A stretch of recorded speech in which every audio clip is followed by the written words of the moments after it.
Chadang so kye chanam la chang chu mardo dande kya so se taki jin so gibe sanam dola penjira sangye dubra sho sangye chadang so kye chanam la chang chu mardo dande kya taki jin so gibe sanam gi dola penjira sangye dubra sho sangye chadang so kye chanam chang chu mardo dande kya so se taki jin so gibe sanam dola penjira sangye dubra sho simja tamje dewa dan devi ge dan dembra gyuro dungan dan dungan ge gyo dan dhawra gyuro che dungala me ben dewa dan mi dhawra gyuro che nyeri cha dan dan dhawe tangyam la nemba gyo che paden zawe lama rimbo che da ge shivra pe me de sho kadin chimbe gonen je sande kusan do ge ngot sando so saji bu je ju she me do thare ra len she ngi de gemba de sangye shin do mi de amro dokon nam do shin do cho bro sho guru buddha bodhisattva sabari vara ratna mandala puja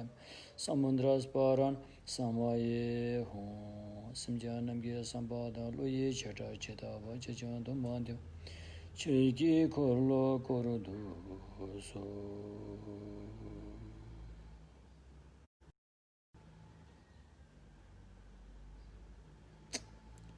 सम्पूर्ण प्राणीहरूको हितार्थ कल्याणार्थ सम्मा बुद्धिज्ञान प्राप्त गर्न मनसायको साथमा मानव चलनमा भइपरि आएको यस विषम परिस्थिति महामारी रोगबाट शीघ्र स्वास्थ्य लाभ गरी अन्ततगत बुद्धिज्ञान प्राप्त गर्न सकुन् भन्ने मनसायले सधम्म देशमा सुनिदिनु हुन विनम्र अनुरोध गर्दछु।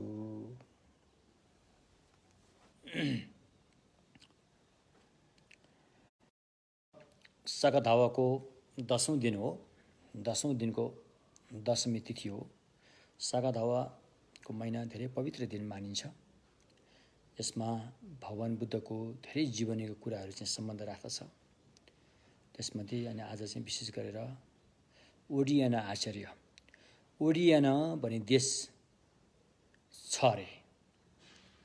अब ऐतिहासिक रूपमा हाल त्यो आएर पाकिस्तान र अफगानिस्तानको सिमानातिर पर्छ। हाल त्यसको नाम चाहिँ स्वात भ्याली भनिन्छ भनेर धेरै विद्वानहरू त्यहाँ भ्रमण पनि गरेका छन्। त्यसमध्ये एकजना आम्दु घेन्दु छुपे उहाँ पनि त्यो ठाउँमा जानुभएको रहेछ र किताबमा वर्णन गरे जस्तो ओडियानाको देश त्यस्तो हेरुकाको दरबार त्यस्तै त्यहाँ नभए तापनि अब हाम्रो अशुद्ध आँखाले देखिने ओडियान चाहिँ हाम्रो लागि अहिले त्यही नै भयो, जहाँ स्वात भ्याली भनिन्छ। अहिले पनि त्यहाँ धेरै बौद्ध विहारहरूको चाहिँ खण्डरहरू त्यहाँ देख्न पाइन्छ अरे।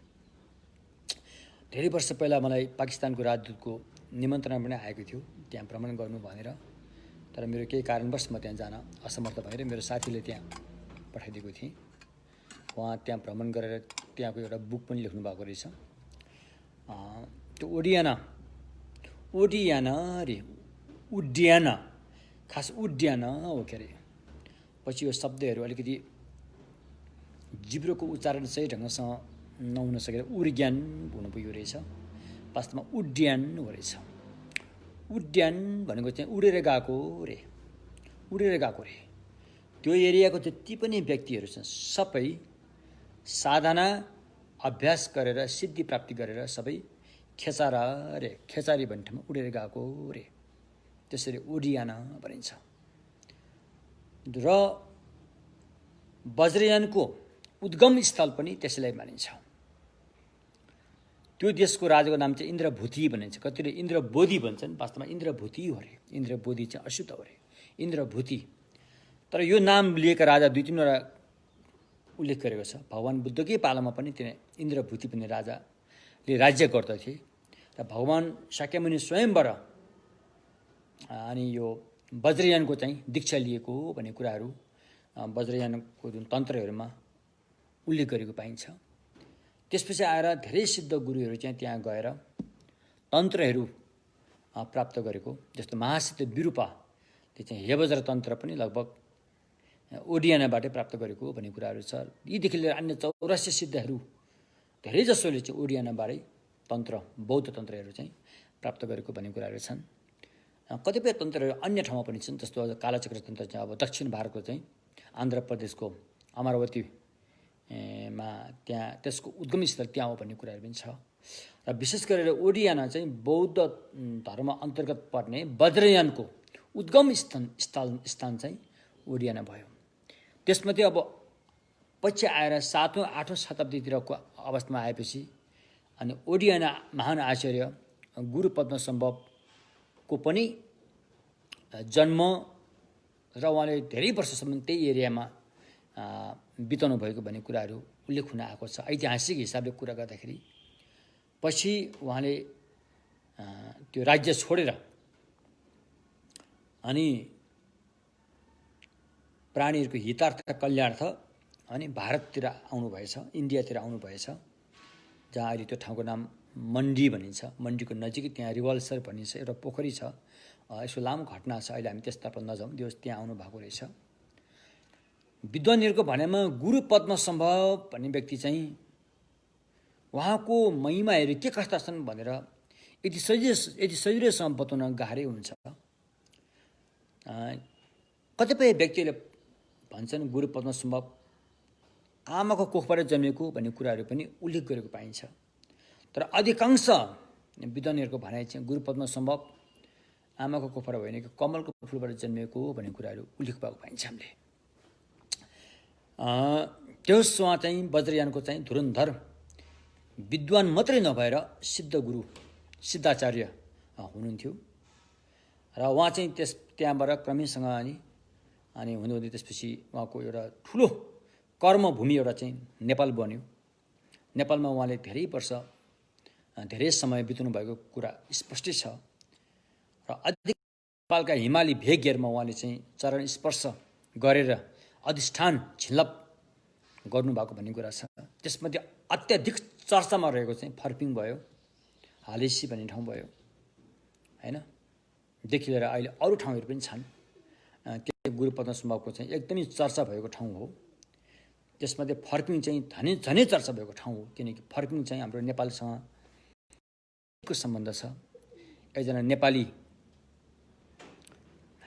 शाक्यदेवीको सहयोगबाट अनि गुरु पद्मसम्भवले फर्पिङको ओडारमा बसेर अनि सम्यक हेरुकको चाहिँ साधना गर्नुभएको र त्यति बेला आएको विपरीत अहिले जस्तै महामारी रोग जस्तै त्यति बेला ठुलो दुर्घटना भएको कुराहरू त्यहाँ उल्लेख गरिएको छ। त्यस्ता दुर्घटनाले चाहिँ उहाँको साधना ध्यानमा चाहिँ एकदमै बाधा पुर्याएको भन्ने कुरा स्पष्ट छ। र यी कुराहरू चाहिँ पेमा कथाङ भन्ने गुरु पद्मसम्भवको जुन एउटा जीवनी घटनासँग सम्बन्धित एउटा किताब छ, त्यसमा उल्लेख गरेको पाउँछौँ हामीले। अनि ती विषम परिस्थिति घटनालाई हटाउनको लागि अनि शाक्यदेवी भनी नेपालको एकजना महिलाले उहाँलाई चाहिँ खुब मद्दत दिएको भन्ने कुरा उल्लेख छ। उहाँ स्वयं ती शाक्यदेवी स्वयं भारतमा गएर अनि वज्रकिलको चाहिँ तन्त्र लिएर आउनुभएको र वज्रकिल तन्त्रको साधना गरे बापत ती सारा विघ्न बाधाहरू हटेर गएका, रोग महामारीहरू सबै अनिकालहरू सबै हटेर गएको र पछि गएर गुरु पद्मसम्भवले त्यहाँ महामुद्राको सिद्धि प्राप्त गर्नुभएको भन्ने कुराहरू चाहिँ उल्लेख छ। र त्यही गुरु पद्मसम्भवले साधना गरेको जुन वज्र चाहिँ अहिले त्यो हामीले पनि साधना गर्ने गरेका छौँ। यदि मेरो केसमा हो भने अब हाम्रो गुम्बामा कर्मकाण्डको पूजाहरू सिक्दाखेरि चाहिँ उम्जे भन्ने भन्छौँ। खास लेख्दाखेरि उजे लेख्छ नि त, बोल्दाखेरि चाहिँ उम्जे भनिन्छ। च्यान्टिङ मास्टर त्यो धेरै सय पानाहरू चाहिँ कण्ठस्थ पारेर नहेरिकनै त्यसको भाका लयबद्ध गरेर चाहिँ मासमा बसेर चाहिँ सङ्घको मासमा बसेर चाहिँ यसरी चाहिँ अगुवा गर्नुपर्छ। त्यसलाई चाहिँ उम्जे होइन, च्यान्टिङ मास्टर उजे भनौँ न। त्यो पनि मैले वज्रकिलाबाट गर्ने अवसर पाएको थिएँ, मेरो ठुलो सौभाग्य हो। र म स्वयं पनि बौद्ध धर्म आउने अवसर पाएको चाहिँ गुरु पद्मसम्भवकै अधिष्ठानबाट चाहिँ म बौद्ध धर्ममा लाग्ने अवसर पाएको हुँ। र त्यो ठाउँ हो छिमेक झाङछुप रे। छिमेक झाङछुप भनेको चाहिँ अब अहिले ठेस नेपाली पर्वतीय भाषामा रिखेश्वर भनिन्छ, जुन मकवानपुरमा पर्दछ। त्यो ठाउँमा चाहिँ त्यहाँका मेरा कल्याण मित्र गुरु हुनुहुन्छ अनि लामा रिग्जिन उहाँबाट चाहिँ मैले यो अन्तराभाव भारत थोटोल जब मृतकहरूलाई सुनाउने एउटा विशेष प्रकारको चाहिँ ज्ञान हुन्छ। भारत थोटोल अन्तराभाव होइन श्रुत मुक्ति व्याख्यान भने उहाँको मुखारबिन्दबाट मैले सुन्ने अवसर पाएँ। र त्यहाँ नजिकै अनि हाम्रो एकजना नेपाली परिवार, उहाँहरूकै परिवारमा म पनि त्यहाँ बस्ने, त्यहाँ ठुलो दुर्घटना हुन पुग्यो। एकजना आमाले बच्चा जन्माएर अनि बच्चा जन्माउँदाखेरि भने जस्तो उपचार हुन सायद नसकेको होला त्यति बेला, अनि आमाको देहान्त हुन्छ, बच्चा जीवित हुन्छ। त्यो दुःखद घटना र अनि उहाँ गुरुहरूको जुन भारत थोटोलको प्रवचन, यो दुईटाको कारणले चाहिँ मलाई बुद्ध धर्ममा प्रेरित गर्यो। त्यसैले म चाहिँ अनि भगवान् बुद्धको धर्मपट्टि म लागेको हुँ। उनी गुरु पद्मसम्भवको चाहिँ आजको धेरै महत्त्वपूर्ण दिन परेको छ, जसलाई हामीले दशमी भन्छौँ। उहाँ स्वयंले पनि उहाँको एउटा लेखमा उल्लेख गर्नुभएको छ, यारमुए छेची धुसुङ छुन रे। शुक्ल पक्षको दशमीको दिनमा यदि कसरी प्रार्थना गर्दछ भने म उसलाई मद्दत दिन, म उसलाई सहयोग दिन अवश्य आउनेछु भनेर चाहिँ उहाँले वाचा गर्नुभएको छ। त्यसैले आज त्यो दिन पर्दछ, दशमीको दिन, र सागा दावाको विशेष महिनामा पनि परेकोले अनि यो राम्रो दिनमा हामीले राम्रै काम गरेर चाहिँ अनि हामीले चाहिँ यो दिनलाई हामीले सदुपयोग गर्न सक्यौँ भने धेरै ठुलो महत्त्वपूर्ण कुरा हो। र अब हामी मूल विषयमा, तसर्थ आज यस पवित्र दिनलाई गुरु पद्मसम्भव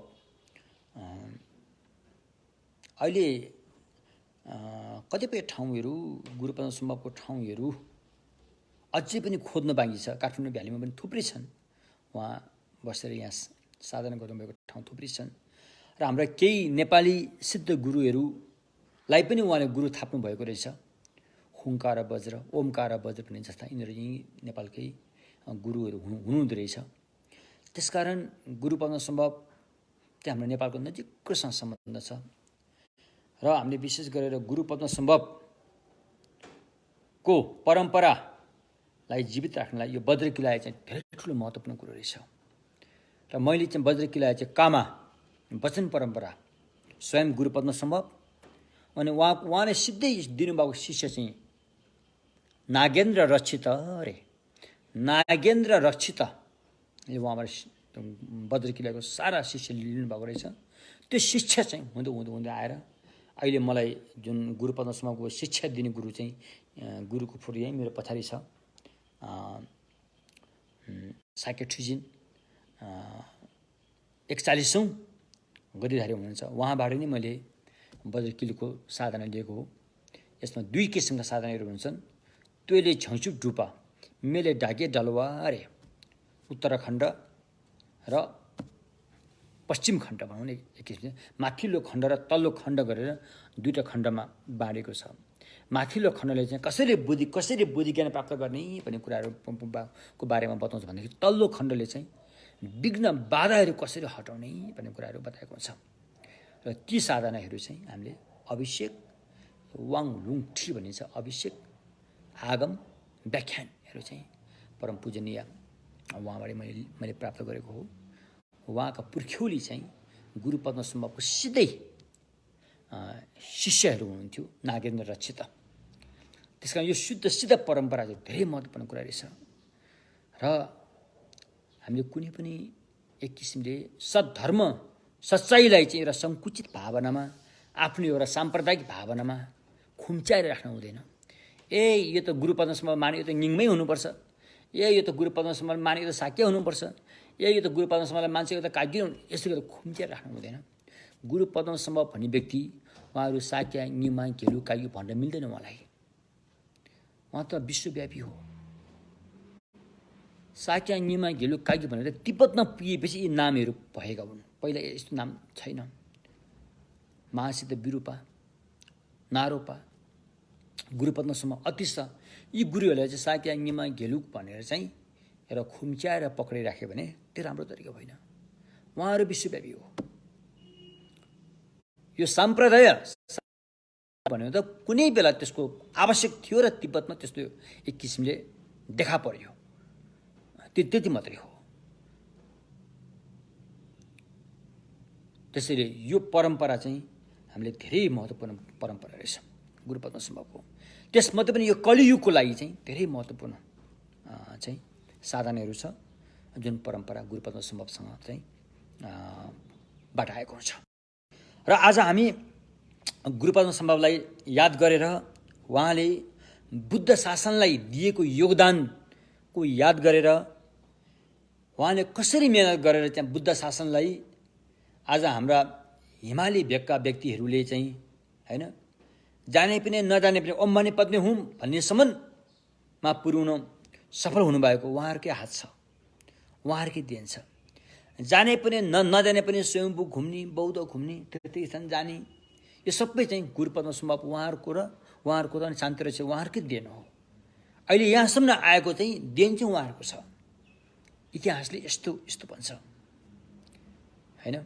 त्यति मात्रै होइन, आज हाम्रो थेरवाद, नेपाली थेरवाद धर्म यहाँसम्म आएको पनि घुम्दै फिर्दै गुरु पद्मसम्भवकै देन छ। तपाईँलाई थाहा छ कि छैन? नेपाली थेरवादको पहिलो भन्ते भनेको चाहिँ अहिले हामीले सुन्दै आएको पहिलो भन्ते भनेको चाहिँ प्रज्ञाश्री एउटा नाम छ, प्रज्ञा के छ, उहाँहरू पहिला सुरुमै थेरवाद होइन, उहाँहरू केरौँतिर गएर सर्वस्तिवादबाट बौद्ध धर्म अँगाल्नु भएको थियो। भिक्षु हुनुभएको थियो, उहाँहरू भिक्षु हुनुभएको थियो। सुरुवात चाहिँ त्यहाँबाट। अब त्यहाँ गएपछि यसको मूल स्रोत गुरु पद्मसम्भव। यदि गुरु पद्मसम्भवको अधिष्ठान झिल्ल प्रसाद नपाएको भए अहिले हाम्रो नेपाली थेरवादहरू हुँदैन थियो, यस्तो अवस्था आउँदैन थियो। यो हामीले बिर्सनु हुँदैन। त्यस कारण गुरु पद्मसम्भवको ठुलो देन छ नेपालको बौद्ध धर्ममा, चाहे त्यो थेरवाद होस्, चाहे त्यो महायान होस्, चाहे त्यो बद्रियानी किन नहोस्, उहाँको ठुलो देन छ। त्यसकारण आज हामीले चाहिँ साझा रूपमा श्रावकयान, महायान, बद्रियान तिनैवटाको चाहिँ साझा रूपमा स्वीकारेको कल्याण मित्र ओरिएन आचार्य महत्त्वपूर्ण दिन हो। तसर्थ अनि सोही दिन पारेर अनि हामीले महायान सूत्र अलङ्कार भगवान् मैत्रेय बोधिसत्वले रचना गर्नुभएको भगवान् बुद्धको सबै सूत्रहरूको चाहिँ मर्महरू, अभ्यास गर्ने साधनाका चाहिँ प्राविधिक तरिकाहरू चाहिँ सूत्र अलङ्कारमा उल्लेख भएको छ। त्यसलाई नै हामीले मूल आधार मानेर ती लगायत त्योसँग सम्बन्धित अन्य पनि सान्दर्भिक कुराहरूलाई जोडेर अनि महायान सूत्र अलङ्कारको अर्थलाई स्पष्ट रूपमा बुझाउने कोसिस गरेका छौँ। र अहिले हामी चाहिँ शरण गमनको बारेमा आइरहेका छौँ। शरण गमन, अब हामीले बुद्ध शरण गच्छामि भन्ने कुरा त हामी थाहा पाउनुभयो। भगवान् बुद्धको धर्मकाय, सम्भवकाय, निर्माणकायलाई बुद्ध भनिन्छ यहाँ महायानको शरणमा जाने स्थानको बारेमा। अब धर्मकाय भनेको चाहिँ अब यसमा धर्मम शरण गच्छामि भनेको धर्म गच्छामि भने यी धर्म चाहिँ दुईवटा छन्। एक किसिमले अब आगम धर्म, धर्मभित्र पनि एउटा चाहिँ दुईवटा छन्, आगम धर्म, अधिगम धर्म अरे। आगम धर्म भने चाहिँ भगवान् बुद्धले बताएको वचन। अब सुन्नुहोस् है, फेरि यहाँ जुन हाम्रो छोस्याम पूजा वेदीमा राखिएको भगवान् बुद्धको वचन काङ्ग्यु तिङ्ग्युहरू ती आगम धर्म हुन् त भन्दाखेरि अहिले हल्का रूपमा मोटामोटी रूपमा भन्यो भने हो, त्यो पनि आगम धर्मै हो भन्न पर्छ। तर अलि अगाडि गएर पक्का आगम धर्म हो त त्यो भन्दाखेरि पक्का आगम धर्म होइन। काङ्ग्युर तिङ्ग जुन पुस्तकको रूपमा लिखित रूपमा राखिएका छन् त्यसले पक्का आगम धर्म चाहिँ होइन। पक्का आगम धर्म भनेको चाहिँ ती काङ्ग्युर तिङ्गमा बताएको कुरा तपाईँले बुझ्यो भने तपाईँको बुझाइमा आएको चाहिँ आगम धर्म हो। बुझ्नु भएन? न कि पुस्तकमा भएको। पुस्तकमा भएको कुरा तपाईँको बुझाइमा आएपछि मात्रै त्यसलाई लुङ्गी छुई आगम धर्म भनिन्छ। तर पनि त्यो आउनु चाहिँ पनि अब पुस्तकले चाहिँ मद्दत दिने, सहयोग दिने भएकोले यो पुस्तकहरूलाई पनि भगवान् बुद्धका वचन लेखिएको पुस्तकहरूलाई पनि आगम धर्म भनेर मोटामोटी रूपमा नाम दिन चाहिँ मिल्छ। त असली आगम धर्म चाहिँ भगवान् बुद्धको वचन तपाईँको मनमा सर्लक्कै बुझ्नुभयो भने त्यो बुझेको बुझाइलाई चाहिँ लुङ्गी छोई आगम धर्म भनिन्छ, न कि पुस्तकहरूलाई। त्यसैले धम्म भने चाहिँ मनसँग सम्बन्ध हुन्छ, बाहिरी कुरो भने पनि। अधिगम धर्म भने चाहिँ त्यो बुझाइबाट जब तपाईँ चाहिँ अभ्यास गर्नुहुन्छ, शीलको अभ्यास गर्नुहोला, समाधि ध्यानको अभ्यास गर्नुहोला, प्रज्ञा ज्ञानको अभ्यास गर्नुहोला, एवं प्रकारले शील समाधि प्रज्ञालाई चाहिँ अधिगम धर्म अरे तोक्पै छे, लुङ्गी छे तोक्पै छे, आगम धर्म अधिगम धर्म। अनि हामीले धर्ममा शरणमा गच्छामि भने चाहिँ त्यो अधिगम धर्म विशेष गरेर मार्ग सत्य र त्यो मार्ग सत्यले पुर्याउने निरोध सत्य बिन्दु हामीले बोध गर्न पनि के भनिन्छ, दुःख अन्त भएको अवस्था, दुःख अन्त भएको अवस्था, कहिले पनि दुःख फर्केर नआउने गरेर अन्त भएको अवस्था, दुःखको बिउ जरैदेखि उखेलेर दुःख कहिले पनि पुनः फर्केर नआउने गरेर पुरै अन्त भएको अवस्था, त्यसलाई चाहिँ निरोध सत्य भनिन्छ। त्यो पनि धर्ममा शरणमा गच्छामि भन्दाको धर्म पनि त्यो पनि हो। र त्यहाँ पुर्याउने मार्ग सत्य आर्य आसाङ्गिक मार्गहरू भनौँ न, यिनीहरू पनि धर्म भयो हो। यस्तो किसिमले चाहिँ आगम धर्म अधिगम धर्म। त्यसकारण धर्म शरण गच्छामि सङ्घ भनेपछि त्यो धर्मलाई साधना गरेर हैन प्रत्यक्ष रूपमा सच्चाइको दर्शन पाएका, प्रत्यक्ष रूपमा सच्चाइको दर्शन पाएका ज्ञानीहरू चाहिँ त्यो ज्ञानले सम्पन्न भएका व्यक्तिहरूलाई पनि सङ्घ भनिन्छ हैन। सच्चाइको छलङ्गे दर्शन पाइसकेका, सच्चाइको छलङ्गे दर्शन नपाएकाहरू चाहिँ सङ्घ मात्रै हुन्, तर सङ्घ रत्न भने अलि मिल्दैन। सङ्घ रत्न हुनुको लागि चाहिँ सच्चाइको दर्शन छलङ्गी पाइसकेका, श्रावक न हो भने श्रोतापन्न भएका, सकृतगामी भएका, अनागामी भएका, यता बुद्धिसत्व ज्ञानमा चाहिँ दर्शन मार्ग, कमसेकम दर्शन मार्ग प्राप्त गरिसकेका बुद्धिसत्वहरू, यिनीहरूलाई चाहिँ सङ्घ भनिन्छ। सङ्घमा शरण गर्छन्। यस्तो किसिमले अनि शरणमा जाने स्थान बुद्ध, धर्म अनि सङ्घ हो। यी भयो। अब यो बुझ्न जरुरी छ। तपाईँले जे सोच्नुहोस्, अब तपाईँले अब जे भन्ठान्नुहोस्, तपाईँलाई राम्रो भन्न नराम्रो भन्न त्यसमा म जानु जरुरी छैन।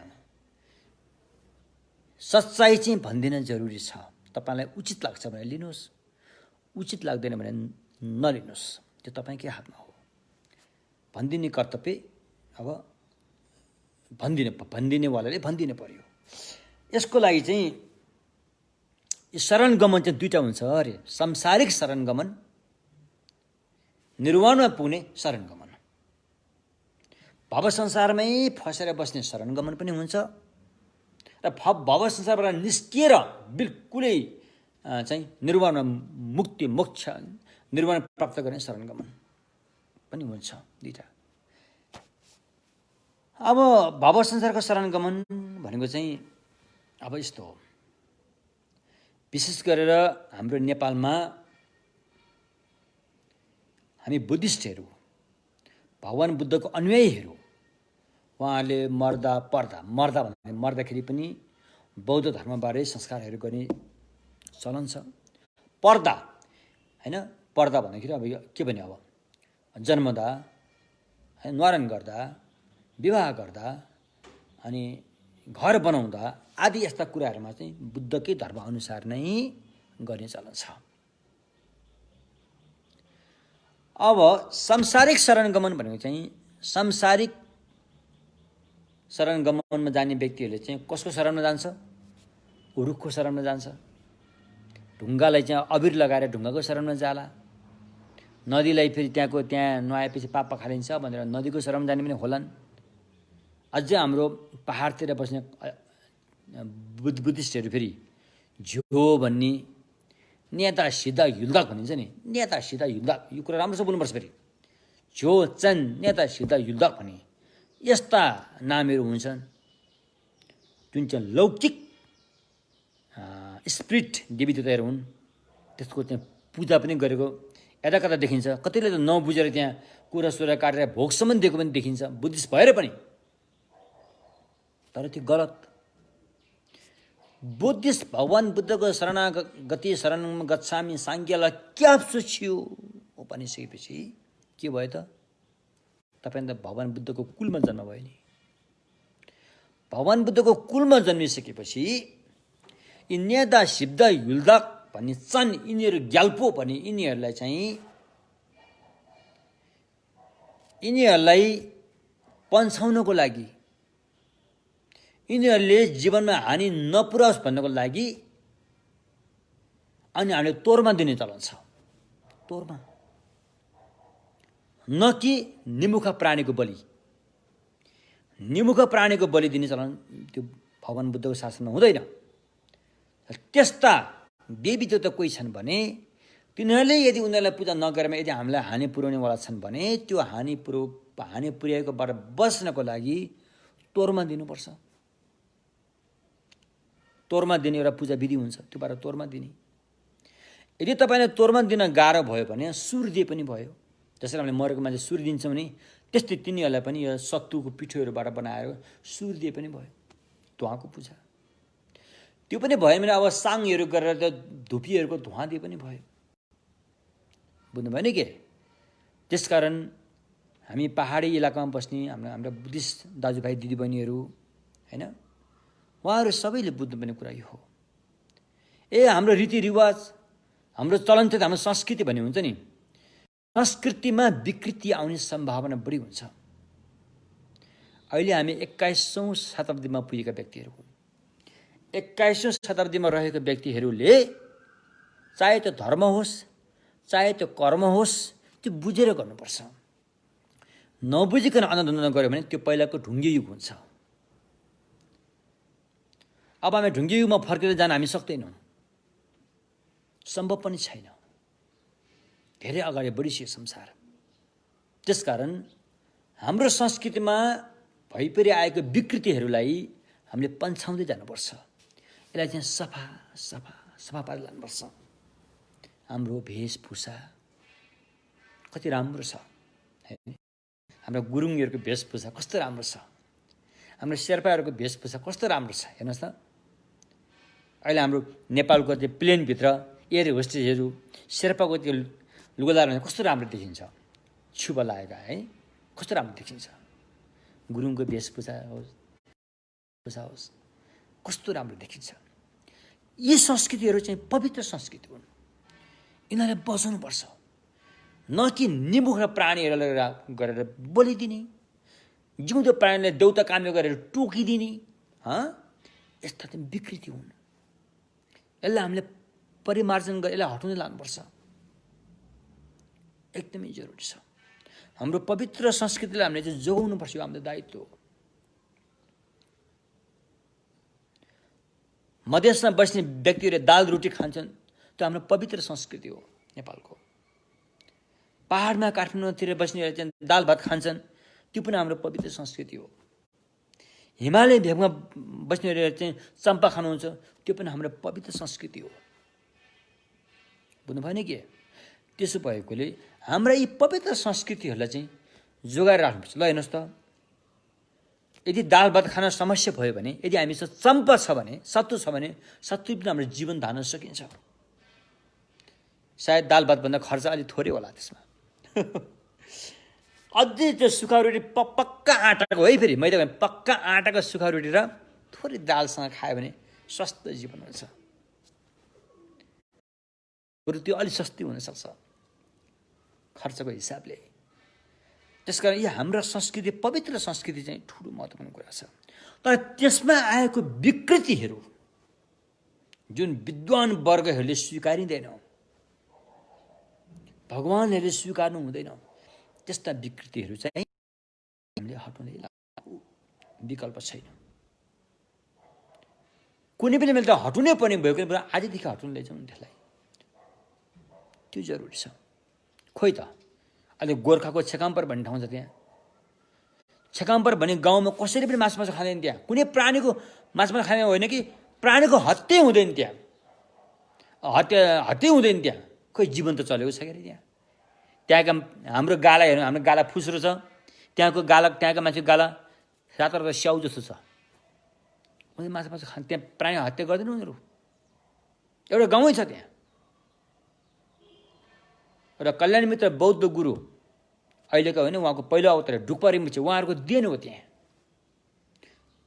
त्यो देन भनेको त न्युने व्रत बस्नेहरू धेरै भएपछि त्यस्तो हुनु पुगेको त्यो ठाउँ।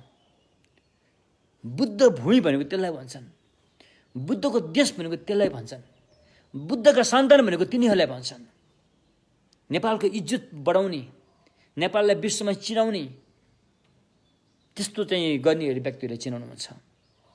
संसारमा शान्तिको सास फेराउने उहाँले गर्नुहुन्छ। अद्भुत छ त्यस्तो। हाम्रो संस्कृति त्यस्तो हो।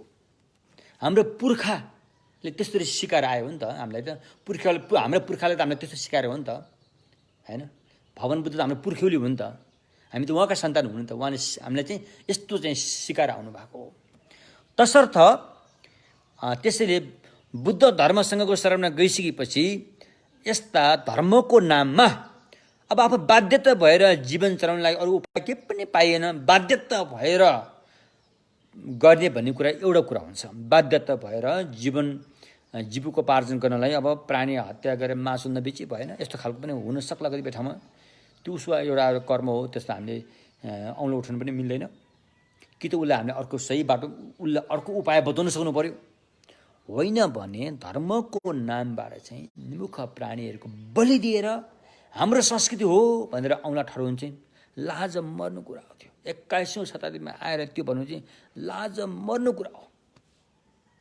ल अहिले यो हेर्नुहोस् त, यो कोरोना आएको बेलामा मान्छेहरू सबैको मनमा अलिअलि भए पनि दया करुणा जागेको छ नि, पवित्र भावना जागेको छ नि। यो कसरी थाहा हुन्छ भने ल हेर्नु त, चराचुरुङ्गीहरूको घरको छेउछाउ आइरहेछन्।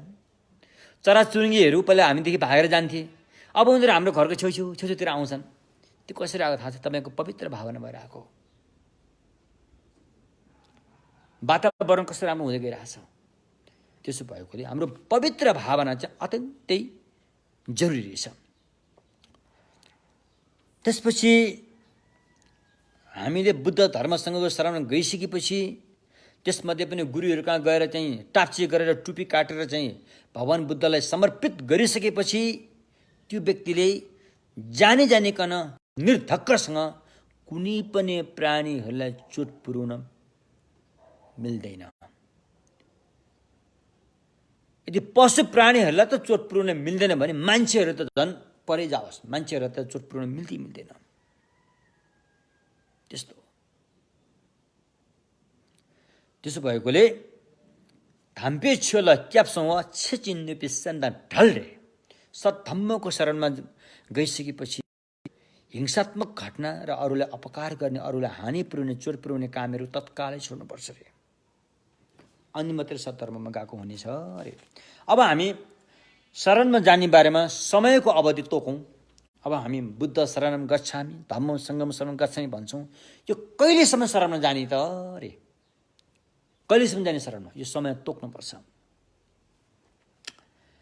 अब सांसारिक व्यक्तिहरूले शरणमा जाँदाखेरि जो व्यक्ति निर्वाण प्राप्त गर्न चाहँदैन, जो व्यक्ति समाजसम्म बुद्ध जस्तोसम्म पुनः चाहिरहेको मतलब त्यस्तो बारेमा केही जानकारी छैन, ती व्यक्तिहरू चाहिँ आफ्नो थोरै सुखको लागि आशा राखेर शरणमा जान्छन्। कसको शरणमा जान्छन्? उनीहरूले बुद्धलाई पनि चिनेका हुँदैनन्, भगवान बुद्धको सद्धर्मलाई पनि चिनेका हुँदैनन्, आर्यसँगलाई पनि चिनेका हुँदैनन्।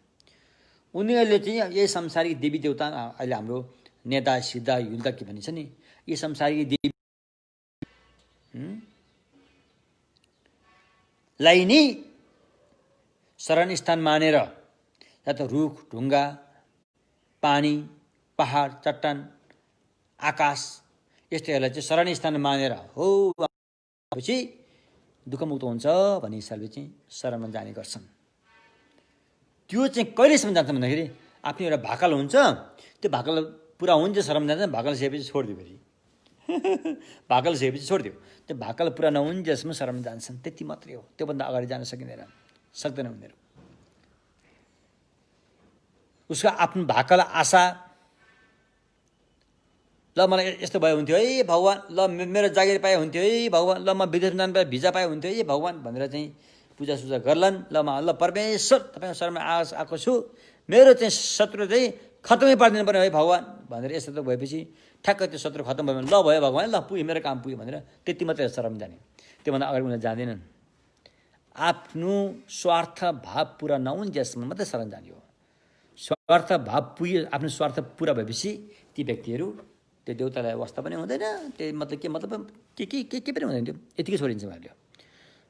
त्यसैले यो चोलालाई मात्रै सीमित राखेर शरण जानेहरू हुन्छन्। उनीहरूले चाहिँ बुद्धत्व प्राप्तको लागि, निर्वाण प्राप्तको लागि शरण जाने कुरो भन्ने कुरो जान्दैनन्। अब श्रावक ज्ञानीहरू शरणमा, अब हामी चाहिँ श्रावक ज्ञानी हो भने हामी शरणमा कहिले जान्छौँ भन्दाखेरि श्रावक ज्ञानीहरू शरण जान्छ आजीवन शरणमा गइन्छ। त्योभन्दा उता गइँदैन फेरि।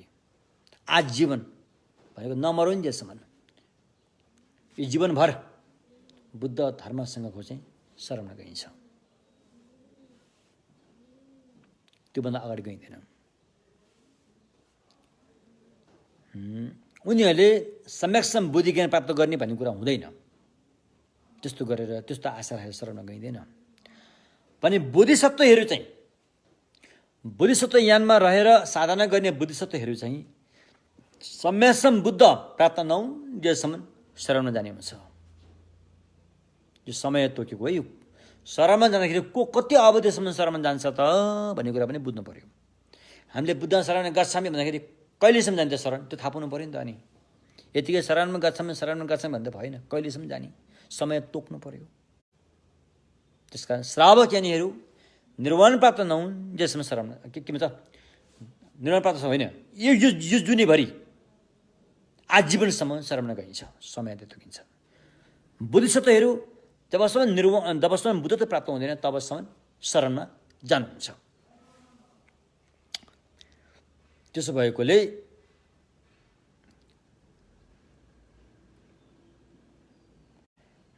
त्यो समय पनि हामीले तोक्यो होइन। समय फरक रहेछ नि त। हामी शरणमा जाने कहिलेसम्म त्यो बुझिसकेपछि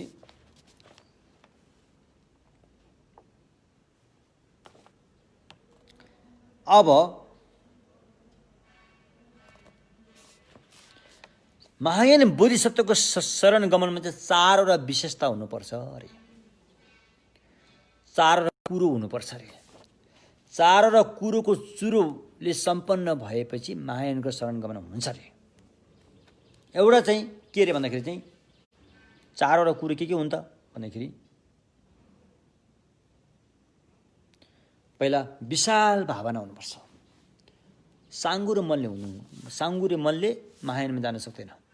बोधिसत्व यानमा चाहिँ विशाल मन हुनुपर्छ होइन, मन विशाल हुनुपर्छ। भन्नुको तात्पर्य आफू एक्लैले मात्रै दुःखबाट मुक्त हुने खालको साङ्गुरो यस्तो कुरालाई छोडेर सबै प्राणीहरू होइन दुःखबाट मुक्त हुनुको लागि नि म शरणमा जाँदैछु भने विशाल भावना हुनुपर्छ, खुल्ला विशाल भावना हुनुपर्छ। तपाईँको भावनामा सबै अटोस्।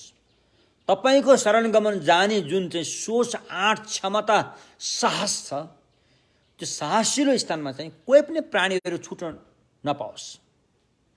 सबै प्राणीहरूले त्यहाँ रहने स्थान पाओस्। सबै प्राणीहरूको लागि, चाहे त्यो शत्रु होस्, चाहे त्यो मित्र होस्, चाहे त्यो नचिनेकाहरू हुन्, सबै प्राणीहरूको लागि, बोधिसत्वको लागि सबै आफन्ता। शत्रु त झनै आफन्ता। बुद्धत्व प्राप्त गर्नलाई शत्रुको सहयोगबाट बुद्धत्व प्राप्त गर्नै सक्दैन भन्ने कुरा बोधिसत्वले जान्नुहुन्छ। तसर्थ शत्रु मित्र तटस्थ भएका सम्पूर्ण प्राणीहरूलाई तपाईँको दिमागको भाँडोमा अट्नी गरेर अनि शरणमा जाने चाहिँ विशाल मन भएर शरणमा जानुपर्छ अरे। नम्बर 1। नम्बर 2मा चाहिँ प्रतिज्ञा, अठोट प्रतिज्ञा छ अरे। प्रतिज्ञा चाहिँ अठोट विशेष किसिमको प्रतिज्ञा छ अरे उहाँहरूको। त्यो प्रतिज्ञा के हो भन्दाखेरि शरणमा गइन्छ के को लागि, बुद्धत्व प्राप्त गर्नको लागि नै शरणमा गइन्छ, न कि अरू प्राप्त गर्नको लागि। उसले यो जान्दछ, बोधिसत्वले जान्दछ कि सबै समस्याको हल हुने बिन्दु चाहिँ बुद्धत्व प्राप्त गर्ने हो। सबै समस्याको जरैदेखि हल हुने, सबै समस्याको अब उपरान्त समस्या कहिले पनि फर्केर आउन नसक्ने गरेर जरैदेखि हल हुनेको बिन्दु चाहिँ सम्मासम बोधिज्ञान प्राप्त गर्नु हो। त्यो सम्मासम बोधिज्ञान प्राप्त नहुन्जेसम्म शरणमा जान्छु भनेपछि त्यो चाहिँ प्रतिज्ञा, दृढ प्रतिज्ञा। सम्मासम बोधिज्ञान प्राप्त हुने कसको लागि? आफ्नो लागि भने त्यो हिँडिहाल्नु भयो, अरूको लागि भने चाहिँ माया भयो, त्यहाँबाट छुट्छ। कपडाकोले हिँडेर माया छुट्ने होइन। यो पहेँलाई हिँडेन भनेर भने यो रातलाई माहेन, त्यो कुरो होइन। हिँडेन माहेन भनेको हाम्रो आशयबाट छुट्छ। त्यसैले शरणमा जाँदाखेरि जस्तो दृढ प्रतिज्ञा हुन्छ कि सम्यक सम्बुद्ध नै सम्यक सम्बुद्ध नै हुन्छु भन्ने आशयले शरणमा जान्छ। दोस्रो विशेषता यो भयो। तेस्रो विशेषता चाहिँ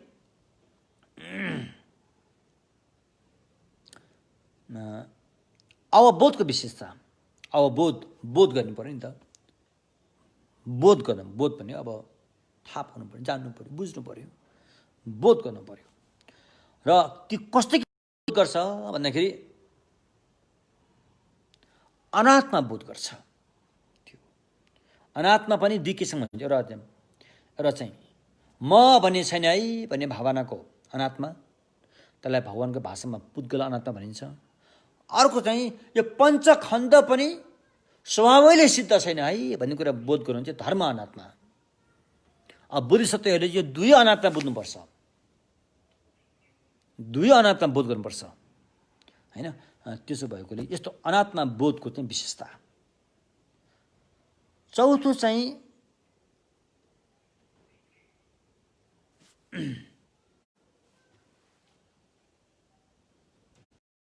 को विशेषता, श्रेष्ठता। बोधिसत्वको शरण गमन चाहिँ श्रेष्ठ छ अरे, उच्च श्रेष्ठ छ अरे। किनकि बोधिसत्वले जुन अहिले माथि बतायो नि, यस्तो धारणा गरेर चाहिँ शरण गमनमा गएपछि लौकिक शरण गमन मात्रै होइन कि लोकोत्तर श्रावक ज्ञानबाट गएको शरण गमनलाई पनि यसले समन गर्छ अरे, यसलाई जित्छ अरे होइन। श्रावक ज्ञानबाट गएको शरण गमन चाहिँ अन्तिम बिन्दु भनेको अर्हता प्राप्त गर्नु हो, प्रत्येक बुद्धत्व प्राप्त गर्नु हो।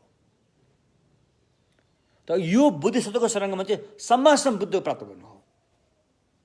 त्यसो भएको यो चारवटा विशेषताले सम्पन्न भएको शरण गमन हुन्छ। जुन बोधिसत्वहरूले चाहिँ शरणमा जाँदाखेरि यो चारवटा कुरालाई ध्यान राखेर अनि शरणमा जाने गरेका छन्। हामीले क्याप्टो भनेर ढोक्छौँ, लाखौँ पटक ढोक्छौँ, सबै ढोकेको कारण चाहिँ यो चारवटा कुरालाई राम्रोसँग ध्यानमा आउनु सक्नुपर्छ। अनि यो शरण गमन चाहिँ बुद्धत्वसम्म पुग्ने काम गर्दछ अरे।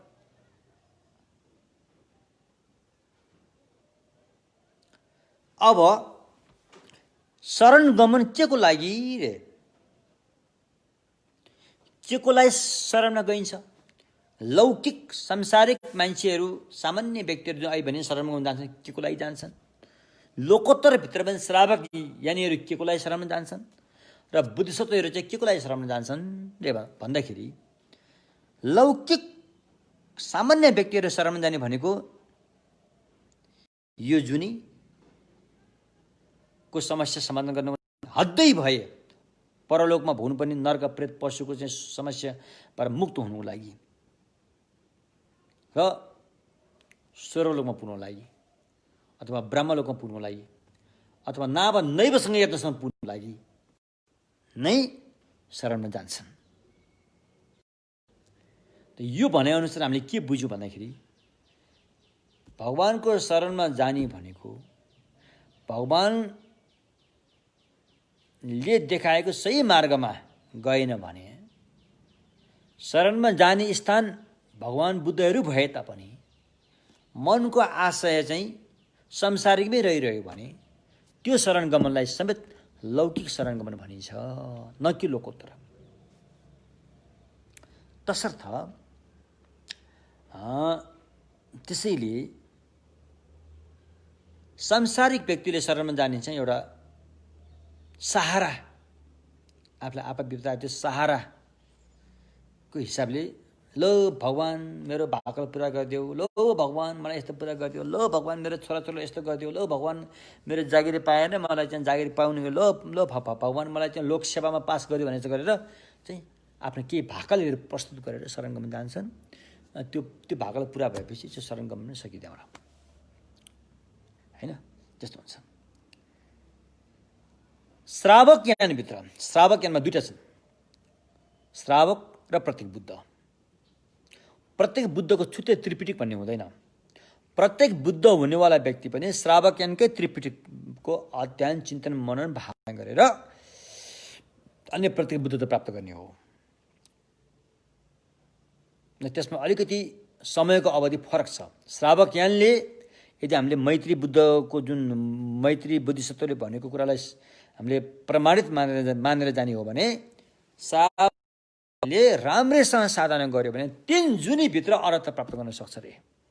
श्रावक यानले राम्रोसँग राम्रै मेहनत खर्चेर साधना गर्ने हो भने 3 जुनीभित्रै अरहत्व अवस्थासम्म पुग्न सक्छ अरे। प्रत्येक बुद्धले राम्रैसँग मेहनत खर्चेर साधना गर्यो भने प्रत्येक बुद्ध हुनलाई 100 कल्प लाग्छ अरे। त्यतिसुकै छिटो भए पनि 100 कल्प त लाग्छ अरे। 100 कल्पभित्र उसले कति पुण्य आर्जन गर्छ, कति ज्ञानको चाहिँ आर्जन गर्छ, के त्याग छ। श्रावक ज्ञानमा चाहिँ पुद्गल आत्मग्रहलाई मात्रै त्यागिन्छ, न कि धर्म आत्मग्रह। प्रत्येक बुद्धले चाहिँ पुद्गल आत्मग्रह र आदि धर्म आत्मग्रहलाई पनि त्याग्छ भने बोधिसत्वले बुद्ध हुँदाखेरि पुद्गल आत्मग्रह त त्याग्छ नि, धर्म आत्मग्रहलाई पनि समस्त रूपमा त्यागिदिन्छ। त्यसैले सारा अनात्माको बोधको चाहिँ चरम अन्तिम अवस्थामा पुगेको हुन्छ। त्यस्तो भएकोले श्रावक ज्ञानीहरूको चाहिँ शरण गमन के को लागि भन्दाखेरि आफू अरहत प्राप्त गर्नुको लागि हो। त्यो आफू अरहत प्राप्त गर्नु लागि हो हैन। आफूले अरहत प्राप्त गरिसकेपछि सक्यो त्यहाँबाट। त्यसकारण भव संसारको आफू स्वयं भव संसारको दुःखको भुमरीबाट र त्यो दुःखको कारण क्लेशबाट मुक्त हुनुको लागि त्यसरी मुक्त भएर अरहत्व भने त्यो एक किसिमको बुद्धत्व नै अरहत्व पनि। बुद्ध पनि 3टा हुन्छन्, ठुला बुद्ध, माध्यम बुद्ध, साना बुद्ध हुन्छन्। अरहत्व भनेको अलि साना बुद्ध, प्रत्येक बुद्ध भनेको माध्यम बुद्ध, सम्मासम बुद्ध भनेको ठुला बुद्ध र अरहत्व बुद्धको चाहिँ पदप्राप्ति गर्ने आशयले त्रिरत्नको शरणमा जानुहुन्छ। सकेमा अरूको हित पनि गर्नुहुन्छ उहाँले, अरूको हित नगर्ने होइन, सकेमा अरूको हित पनि गर्नुहुन्छ। तर मूल लक्ष्य चाहिँ आफू भव संसारबाट उम्किनु पर्यो भन्नेलाई मूल श्रेय दिएर चाहिँ शरणमा जानुहुन्छ। अब यसमा हाम्रा केही मित्रहरूले केही प्रश्नहरू पनि भन्नुहुन्छ। होइन पहिला आफू चोखिनुपर्छ अनि पो अरूले चोख्ने भन्यो, त्यो त हो कुरा। मायाले पनि त्यही स्वीकार गर्छ। पहिला आफू बुद्ध भएरै अरूलाई बुद्ध बनाउने कुरा त मायाले पनि स्वीकार्छ, वज्रयानले पनि त्यही स्वीकार्छ, श्रावकयानले पनि त्यही स्वीकार गर्छ। त आफ्नो हित भन्ने कुरा यति मात्रै सीमित छैन। म तपाईँलाई खुलस्त रूपमा भनेर आफ्नो हित भन्ने कुरा यति मात्रै सीमित होइन। श्रावकले अरूको हित गर्दैन भन्ने कुरा पनि होइन, अरूको हित गर्छ। तर भव संसार नटुङ्गिन्जेलसम्म अरूको हित गर्छु भन्ने साहस चाहिँ उहाँमा हुँदैन भनेको बुझ्नुभयो। अब संसार जबसम्म टुङ्गिएन तबसम्म प्राणीको हित गर्छु भन्ने साहस चाहिँ श्रावकमा हुँदैन। त्यो चाहिँ बोधिसत्वमा मात्रै हुन्छ। त्यसमा श्रावकहरू स्वार्थी छन् भन्न खोजेको उहाँले सक्दो अरूको हित गर्नुहुन्छ। उहाँहरू अरहत भइसकेपछि सबै अरूको हित गर्नको लागि नै उहाँहरू यहाँ बस्नु भएको हुन्छ। त्यति मात्रै कुरो होइन। यहाँ कुरो त भव संसार अन्तिम नहुन्जेलसम्म अरूको हित गर्न पर्छ भने साहस ल्याउनु हो। त्यो चाहिँ सम्मासम बुद्ध हुने व्यक्तिमा हुन्छ। अनि के त अनि सम्मासम बुद्ध भव संसार अन्त नहुन्जेलसम्म नै प्राणीको हित गरेर रहनुहुन्छ रहनु हुन्छ। कसरी रहनुहुन्छ? शाक्यमुनि त अब कुशीनारमा उहाँको चाहिँ देहान्त भइसक्यो। त्यसपछि त्रिकायको कुरा आयो। धम्मकाय, सम्भोगकाय, निर्माणकाय। निर्माणकायको चाहिँ त्यसरी देहान्त हुने हुन्छ। तर सम्भोग शाक्यमुनिको सम्भोग कायको स्वरूप चाहिँ जबसम्म संसार रहिरहला तबसम्म रहेर प्राणीको हित गरि नै रहनु भएको हुन्छ। त्यसो भएकोले यहाँ अरूको हित गर्नु र आफ्नो हित गर्नु भन्ने कुरा अलिकति राम्रोसँग बुझ्नुपर्छ है। फेरि तपाईँ यो शान्ति नै खालको अरूको हित गर्नु त्यो कुरो होइन। यहाँ अर्कै कुरो छ। त्यसकारण हामी बोधिसत्व यानमा लागेकाहरूले हामीले के साहस गर्न सक्नुपर्छ भन्दाखेरि चाहिँ यो संसार त खालि कहिल्यै हुँदैन, संसारको अन्त त कहिल्यै हुँदैन, यो पनि हामीले थाहा छ। बोधिसत्वले जान्दछ संसार कहिल्यै खालि हुँदैन। प्राणी करोडौँ करोडौँ प्राणीहरूले चाहिँ बुद्धत्व प्राप्त गएर अरहत्व फल प्राप्त गरेर गइसके तापनि यहाँबाट थोरै मात्रै पनि प्राणीहरू घटेको हुँदैन। यो बोधिसत्वले जान्नुहुन्छ। किन घट्दैन भन्दाखेरि चाहिँ यो अनन्त छ। घट्ने भन्ने कुरा त्यसमा मात्रै लागु हुन्छ जसको अन्त हुन्छ, त्यहाँ मात्रै लागु हुन्छ। अनन्तमा घट्ने बढ्ने भन्ने कुरा लागु हुँदैन। त्यसकारण बोधिसत्वले जान्नुहुन्छ कि संसार अन्त हुँदैन, तर पनि ऊ अन्तसम्म प्राणीको हित गरेर बस्छु भनेर लागि पऱ्यो। ल हेर्नुहोस् त यो कस्तो खालको सोच हो यो। त्यस्तो खालको सोच आशयले चाहिँ अनि बोधिसत्वहरू चाहिँ लाग्नु भएको हुन्छ। ऊ बुद्धत्व प्राप्त गर्ने भने अरूकै हितको लागि हो, फेरि आफ्नो हितको लागि होइन, अरूकै हितको लागि। ऊ जान्दछ अरूको हित भएपछि आफ्नो हित आफसे आफ आउँछ। ऊ जान्दछ। तर उसले आफ्नो हितको लागि कहिले पनि त्यो आशाहरू आफ्नो हित पाइएला कि भन्ने आशा र नपाइएला कि भन्ने शङ्का उसले गर्दैन। आशा र शङ्काबाट मुक्त भएर ऊ अरूको हितमा डटेर लागेको हुन्छ। सानो उदाहरण, बोधिसत्वहरूले अरू कतिलाई सेवा गरेर सत्कार गरेर कतिको हित गर्यो होइन। हित गरिसकेपछि नि अनि अरूले उसलाई चाहिँ केही पनि भनेन। जब बोधिसत्वहरूले त्यति हित गरेर जानुभयो, अरूले त्यो बोधिसत्वलाई एक मिनट मलाई यस्तो गुण लगाइदियो है भनेर चाहिँ धन्यवादसम्म पनि भनेन भने पनि बोधिसत्वलाई खुसी लाग्छ। त्यो धन्यवाद भन्नुभन्दा नभनेको खुसी लाग्छ मलाई। यो अचम्म छ कुरा। हामी अलिअलि अरूलाई के गर्दाखेरि त जस्तो यो कोरोना लागेको बेलामा अरूलाई केही सहयोग गर्दाखेरि त हामी के चाहन्छौँ? फोटो खिचेर हुन्छ, के गरेर हुन्छ, हामी अरूलाई देखाउँछ, ल हेर हामीले अरूको हित गरेका छौँ। फेसबुकमा हालेर हुन्छ, केमा हालेर हुन्छ, सामाजिक सञ्जालमा देखाएर हुन्छ कि हामीले अरूलाई हित गरेर ल हेर भनेर हामी लागिपर्छौँ नि। उहाँ बोधिसत्वहरूले त्यो त परै जाओस्। जसको हित गर्यो त्यो व्यक्तिले धन्यवाद नभनेकोखेरि उसलाई ठुलो खुसी लाग्छ। धन्यवाद भनेको भन्दा नभनेको धेरै खुसी लाग्छ। यस्तो खालको हो। त्यसो भएकोले ती बोधिसत्वहरू महान हुनुहुन्छ, महान हुनुहुन्छ।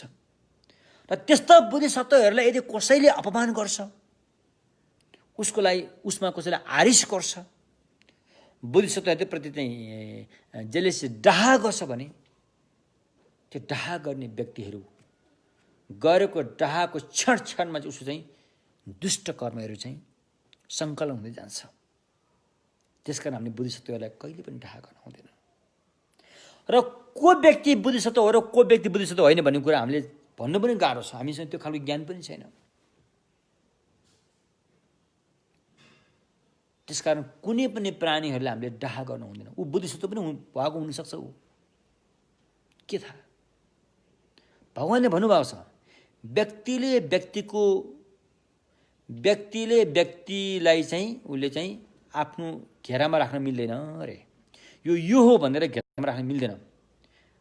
भगवान् बुद्धहरू बाहेक अन्य व्यक्तिहरूले चाहिँ व्यक्तिले व्यक्तिलाई आफ्नो सङ्कुचित भावनाको घेरामा राखेर हेर्न मिल्दैन अरे। त्यस्तो छ। त्यसो भएकोले बोधिसत्वहरूले चाहिँ अरूको हित गर्ने, श्रावकहरूले चाहिँ अरूको हित नगर्ने भन्ने कुरो चाहिँ के त भन्दाखेरि चाहिँ श्रावकले अरूको हित नगर्ने होइन, मजासँग गर्नुहुन्छ। हामीले सारीपुत्रको जीवनी पढेका छौँ। बोध गणेशको जीवनी पढेका छौँ।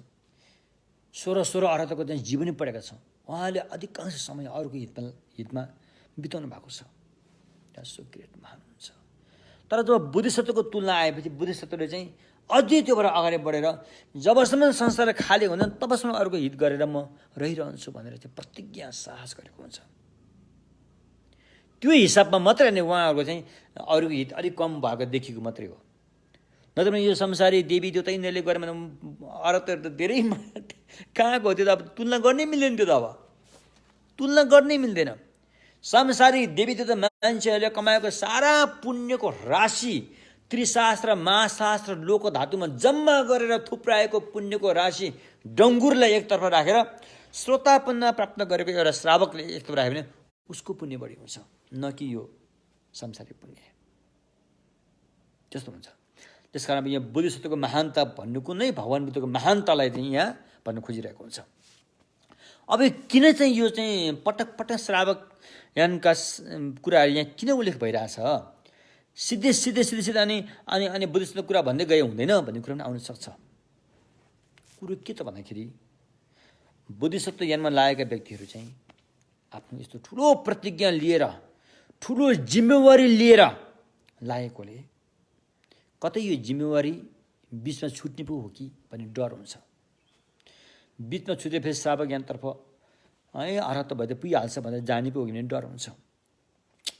त्यो अवस्थाबाट मुक्त गर्नलाई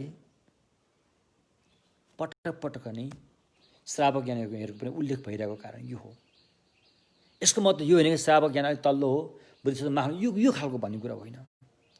बोधिसत्वहरूलाई अभ्यासको साधनामा प्रेरणा मिल्नको लागि उहाँहरूको गन्तव्य स्थान उनीहरूको गन्तव्य बिन्दुमा पुग्नको लागि चाहिँ धेरै बाधाहरू आउन सक्छन्। एक किसिमले भन्दाखेरि श्रावक ज्ञानको अर्हत फल प्राप्त गर्नु पनि बुद्धिसत्वलाई एउटा बाधैकै रूपमा लिइन्छ, किनकि त्यसले गर्दाखेरि चाहिँ पनि बुद्धत्व प्राप्त गर्न सकिँदैन। त्यसो भएकोले यो बेला बेलामा चाहिँ यहाँ श्रावक ज्ञान र बुद्धिसत्वलाई तुलना गर्दै लगेर चाहिँ होइन यो बताएको कारण चाहिँ त्यो रहेछ, न कि श्रावक ज्ञानलाई चाहिँ अलिकति नराम्रो माने। यो यसो गरेको पटक्कै होइन। त्यो भयो। त्यसकारण अब प्रत्येक बुद्धहरूले चाहिँ के को लागि शरण जान्छ भन्दाखेरि प्रत्येक बुद्ध अरे प्रत्येक बुद्ध भने आफ्नै बुद्ध हुने रे। अब यसको लागि पनि हामीले बुझ्नु जरुरी छ। भोट भाषामा राङसाङ्गे भनिन्छ, यता प्रत्येक बुद्ध भनिन्छ। यिनीहरू चाहिँ मध्यम स्तरका बुद्ध हुन्। यिनीहरू चाहिँ बुद्ध हुने बेलामा भगवानको र श्रावकहरूको सहयोग बिना नै आफै स्वतः बुद्ध भएर जान्छन्। अनि के त प्रत्येक बुद्धले भगवान बुद्धको परम्पराबाट ज्ञान लिएको होइन। प्रत्येक बुद्धले पनि प्रत्येक बुद्धत्वमा पुग्नु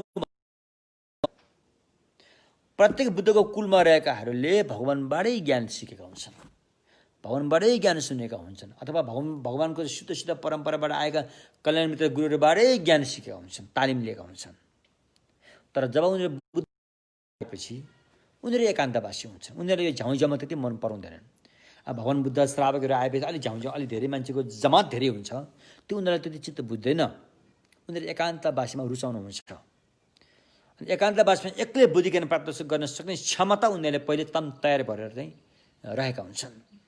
र उनीहरूले चाहिँ अनि टेन्डेलले प्रत्यक्ष समुत्पादको बोध गर्छन् रे।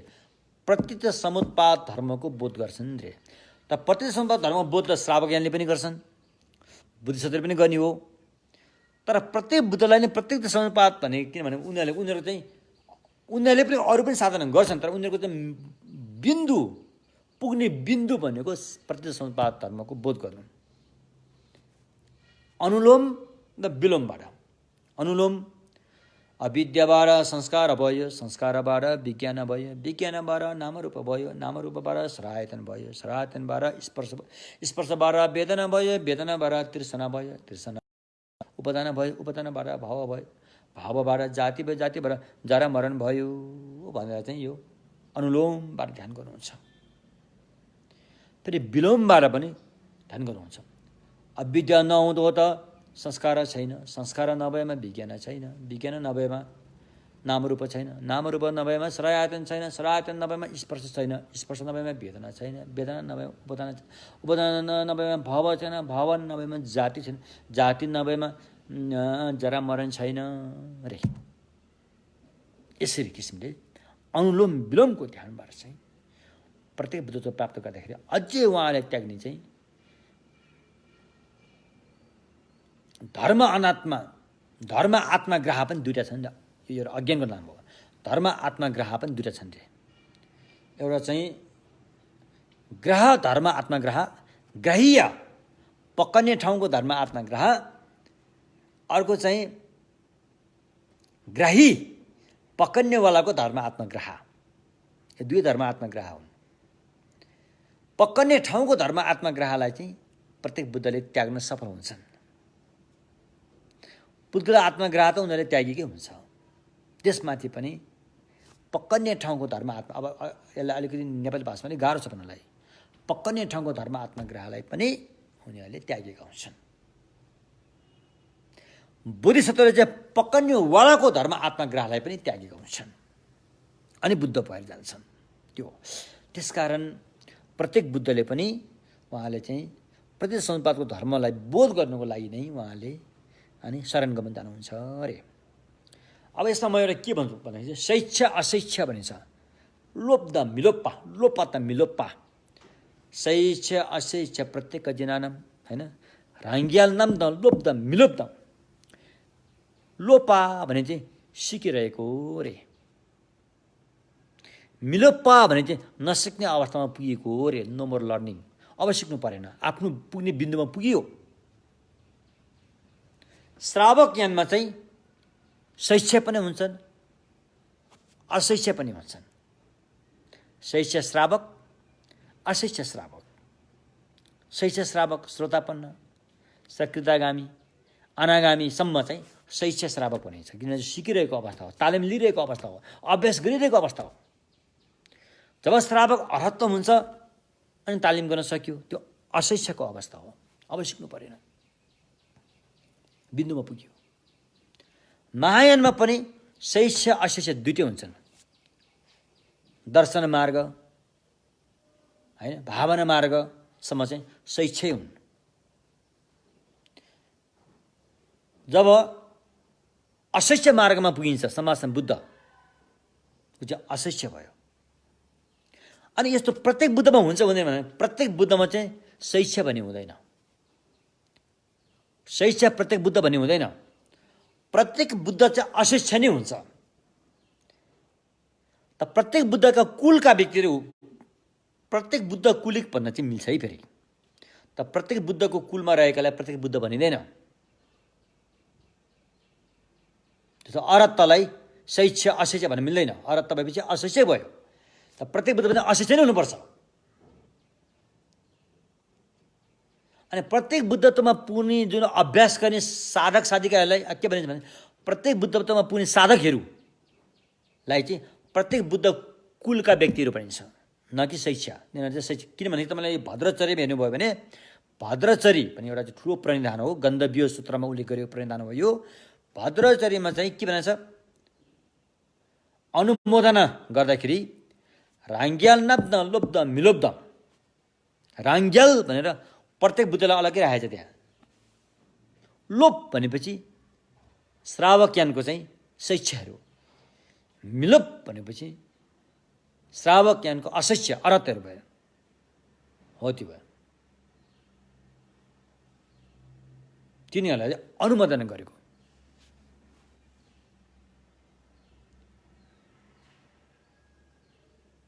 होइन, त्यसकारण प्रत्येक बुद्धमा चाहिँ शैक्षा भने अलिकति त्यो यो नाम त्यति प्रयोग गरिँदैन। त्यहाँ सिक्नेहरू छन्, त्यसलाई प्रत्येक बुद्ध भनिँदैन।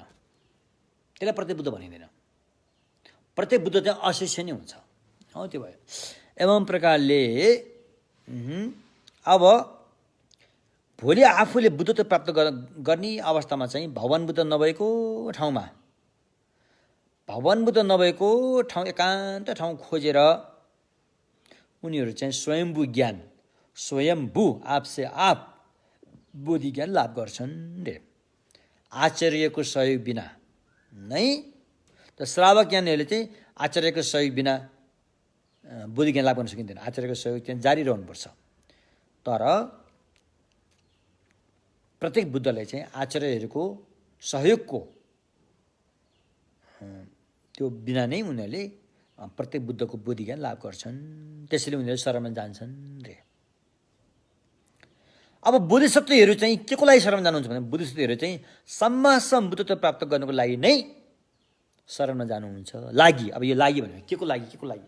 संसारका व्यक्ति जान्छन्, श्रावक ज्ञानीहरू के को लागि शरणमा जान्छन्, प्रत्येक बुद्धमा लागेकाहरू चाहिँ के को लागि शरणमा जान्छन्, र बोधिसत्वहरूलाई के को लागि शरणमा जान्छन् भन्दाखेरि बोधिसत्वहरू चाहिँ सम्मासम बुद्धि ज्ञान प्राप्त गर्नको लागि नै शरणमा जानुहुन्छ अरे। त्यसमध्ये पनि अरूको हितको लागि नै उहाँहरू सम्मासम बुद्धि ज्ञान प्राप्त गर्न चाहनुहुन्छ बोधिसत्वले, हैन? त्यसैले अरूको हितको लागि बुद्धत्व प्राप्त गर्ने भएकोले बुद्धिस्टले अहिलेदेखि नै अरूको हितमा चाहिँ तम तयारको लागि ऊ लागिरहेको हुन्छ। हरेक जीवनको हरेक कुराहरूमा अरूको हितको लागि नै ऊ समर्पित भएर लाग्दछ। खाना खाए पनि अरूको हितको लागि खाइरहेको भनी ठान्दछ। कुरा गरे पनि अरूको हितको लागि कुरा गर्दैछ भने ठान्दछ। खाना पकाए तापनि, अरू काम गरे तापनि, साधना गरे तापनि, सुते तापनि, उठे तापनि हरेक जीवनचर्यामा अरूको हितको लागि समर्पित भएर ऊ लागि परिरहेको हुन्छ बोधिसत्व, न कि आफ्नो हित। ऊ जान्दछ अरूको हित गरेपछि आफ्नो हित स्वतः हुन्छ। आफ्नो हित भनेर तोकिरहनु जरुरी छैन भन्ने कुरा उसले जान्दछ। त्यसरी ऊ अरूको हितमा चाहिँ ऊ राम्रैसँग त्यस्तो किसिमले समर्पित भएर लाग्दछ बोधिसत्वले। अब अरूको हित गर्न लागिसकेपछि म अहिले भने नि भव संसारलाई सबैले बुद्धत्वमा पुर्याउँछु भनेर लागि परिरहेको हुन्छ। हेर्नुहोस् है, यहाँ कुरो जति पनि संसार त अनन्त छ त्यो पनि उसले जान्दछ। संसार अनन्त भएको पनि जान्दछ। तर ऊ सारा संसारलाई नि बोधि ज्ञानमा पुर्याएर संसारै खाली पारिदिन्छ भन्ने किसिमले ऊ लागि परेको हुन्छ। ऊ त्यो क्षमता प्राप्त गर्न चाहन्छ। संसारलाई नै खाली पारिदिन सक्ने क्षमता प्राप्त गर्न चाहन्छ। संसारलाई सबैलाई बुद्ध बनाउन सक्ने करुणा प्राप्त गर्न चाहन्छ। संसारलाई बोधि ज्ञानमा पुर्याउन सक्ने ज्ञान प्राप्त गर्न चाहन्छ। ज्ञान, करुणा, क्षमता। कुनै पनि एउटा व्यक्तिले अर्को व्यक्तिलाई मद्दत दिँदाखेरि तीनटा कुराको जरुरी हुन्छ। उसको बारेमा भलिभान्ति जानकारी पाउनु ज्ञान हुनु पर्यो। उसलाई त्यो समस्याबाट उम्काउने खालको आफूमा एक किसिमको पवित्र माया दयाको करुणा हुनु पर्यो। त्यो उम्काउन सक्ने क्षमता पनि हुनु पर्यो। यदि क्षमता छैन भने फेरि हुँदैन। फेरि त्यसकारण बोधिसत्वहरूले हरेक प्राणीहरूलाई चाहिँ दुःख पर उम्काउने त्यो क्षमता चाहियो, मलाई त्यो शक्ति चाहियो, त्यो शक्ति मलाई चाहियो। त्यो शक्ति कसरी पाइन्छ भन्दाखेरि अनि उसले चाहिँ दिमाग खेलाउँछ। कसरी पाउँछ त्यो शक्ति भन्दाखेरि अनि उसले चाहिँ के उपाय गरेर त्यो अवस्था पुगिन्छ भन्दाखेरि त्यो बुद्धत्व प्राप्त गर्नु हो रे। बुद्धत्व प्राप्त गरिसकेपछि त्यो क्षमता उसले सबैलाई बुद्धत्वमा पुर्याउने क्षमता पाउँछ रे। सम्पूर्ण प्राणीहरूलाई बुद्धत्वमा पुर्याउने क्षमता पाउँछ। जो व्यक्तिहरू बुद्धले देखाएको बाटोमा हिँड्न तयार छ भने ती व्यक्तिहरू त बुद्धत्वमा पुगिहाल्छन्। त्यो क्षमता बुद्धसँग हरदम, हर हमेसा, हर पल, हर क्षण, हर प्रहर उहाँमा त्यो रहिरहेको हुन्छ। हामीले अलिकति त्यसमा मेहनत गरेर मुन्द्रा, विश्वासको मुन्द्रा जगाउन सक्यो भने भगवानको अंकुशले हामीलाई तानिहाल्छ, बुद्धत्वमा पुर्याइदिइहाल्छ।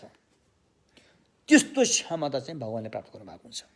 र बोधिसत्वहरू पनि त्यही क्षमता प्राप्त गर्न चाहन्छन्। त्यहाँबाट नै अरहत्तको चाहिँ पैदा हुन्छ। त्यहाँबाट नै प्रत्येक बुद्धहरू पैदा हुन्छन्। त्यहाँबाट नै बोधिसत्वहरू पैदा हुन्छन्। त्यस्तो क्षमता चाहिँ प्राप्त गर्नेको त्यो उद्देश्य लिएर चाहिँ बोधिसत्वहरूले काम गरिरहेको हुन्छ। काम कसरी गर्छ त भन्दाखेरि एकदमै खटेर गर्छन्। यो संसारी काम गर्ने व्यक्तिहरू उहाँहरूको काम गरेमा छेउसम्म पनि आउँदैन, खटेर गर्नुहुन्छ। किनभने भारी ठुलो बोकेको छ नि त, जिम्मेवारीको भारी ठुलो बोकेको छ। जब टाउकोमा जिम्मेवारीको भारी ठुलो बोकेको छ भने गफसप मारेर बस्ने कुरा त आएन। ऊ हाम्रो गाउँघरतिर आमा दिदीहरू चाहिँ पँधेरामा, अहिले त घरघरमा धारा आएको छैन, पहिला पँधेरामा पानी दिन्छ, गाग्रीमा पानी हाल्यो। अब कस्तो अचम्म, कस्तो खालको चलन चलाएको रहेछ मलाई थाहा छैन, कसले चलायो।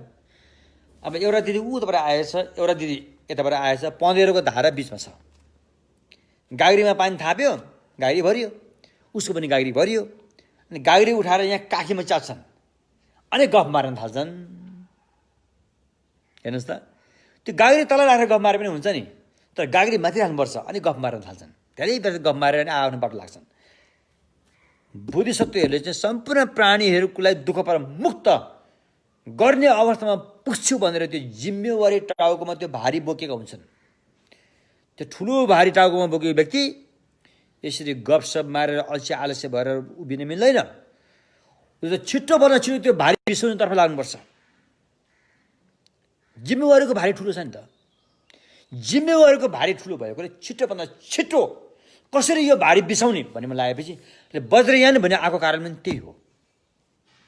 वज्रयान बौद्ध धर्ममा वज्रयान कसरी आयो भन्दाखेरि नि बुद्धिस्टको भारी ठुलो भयो। त्यो भारी छिटो छिटो बिसाउने, कहाँ बिसाउने भनेको तात्पर्य छिटो बुद्ध कसरी होइन्छ त भन्दाखेरि नि यो वज्रयानको उदय भएको हो।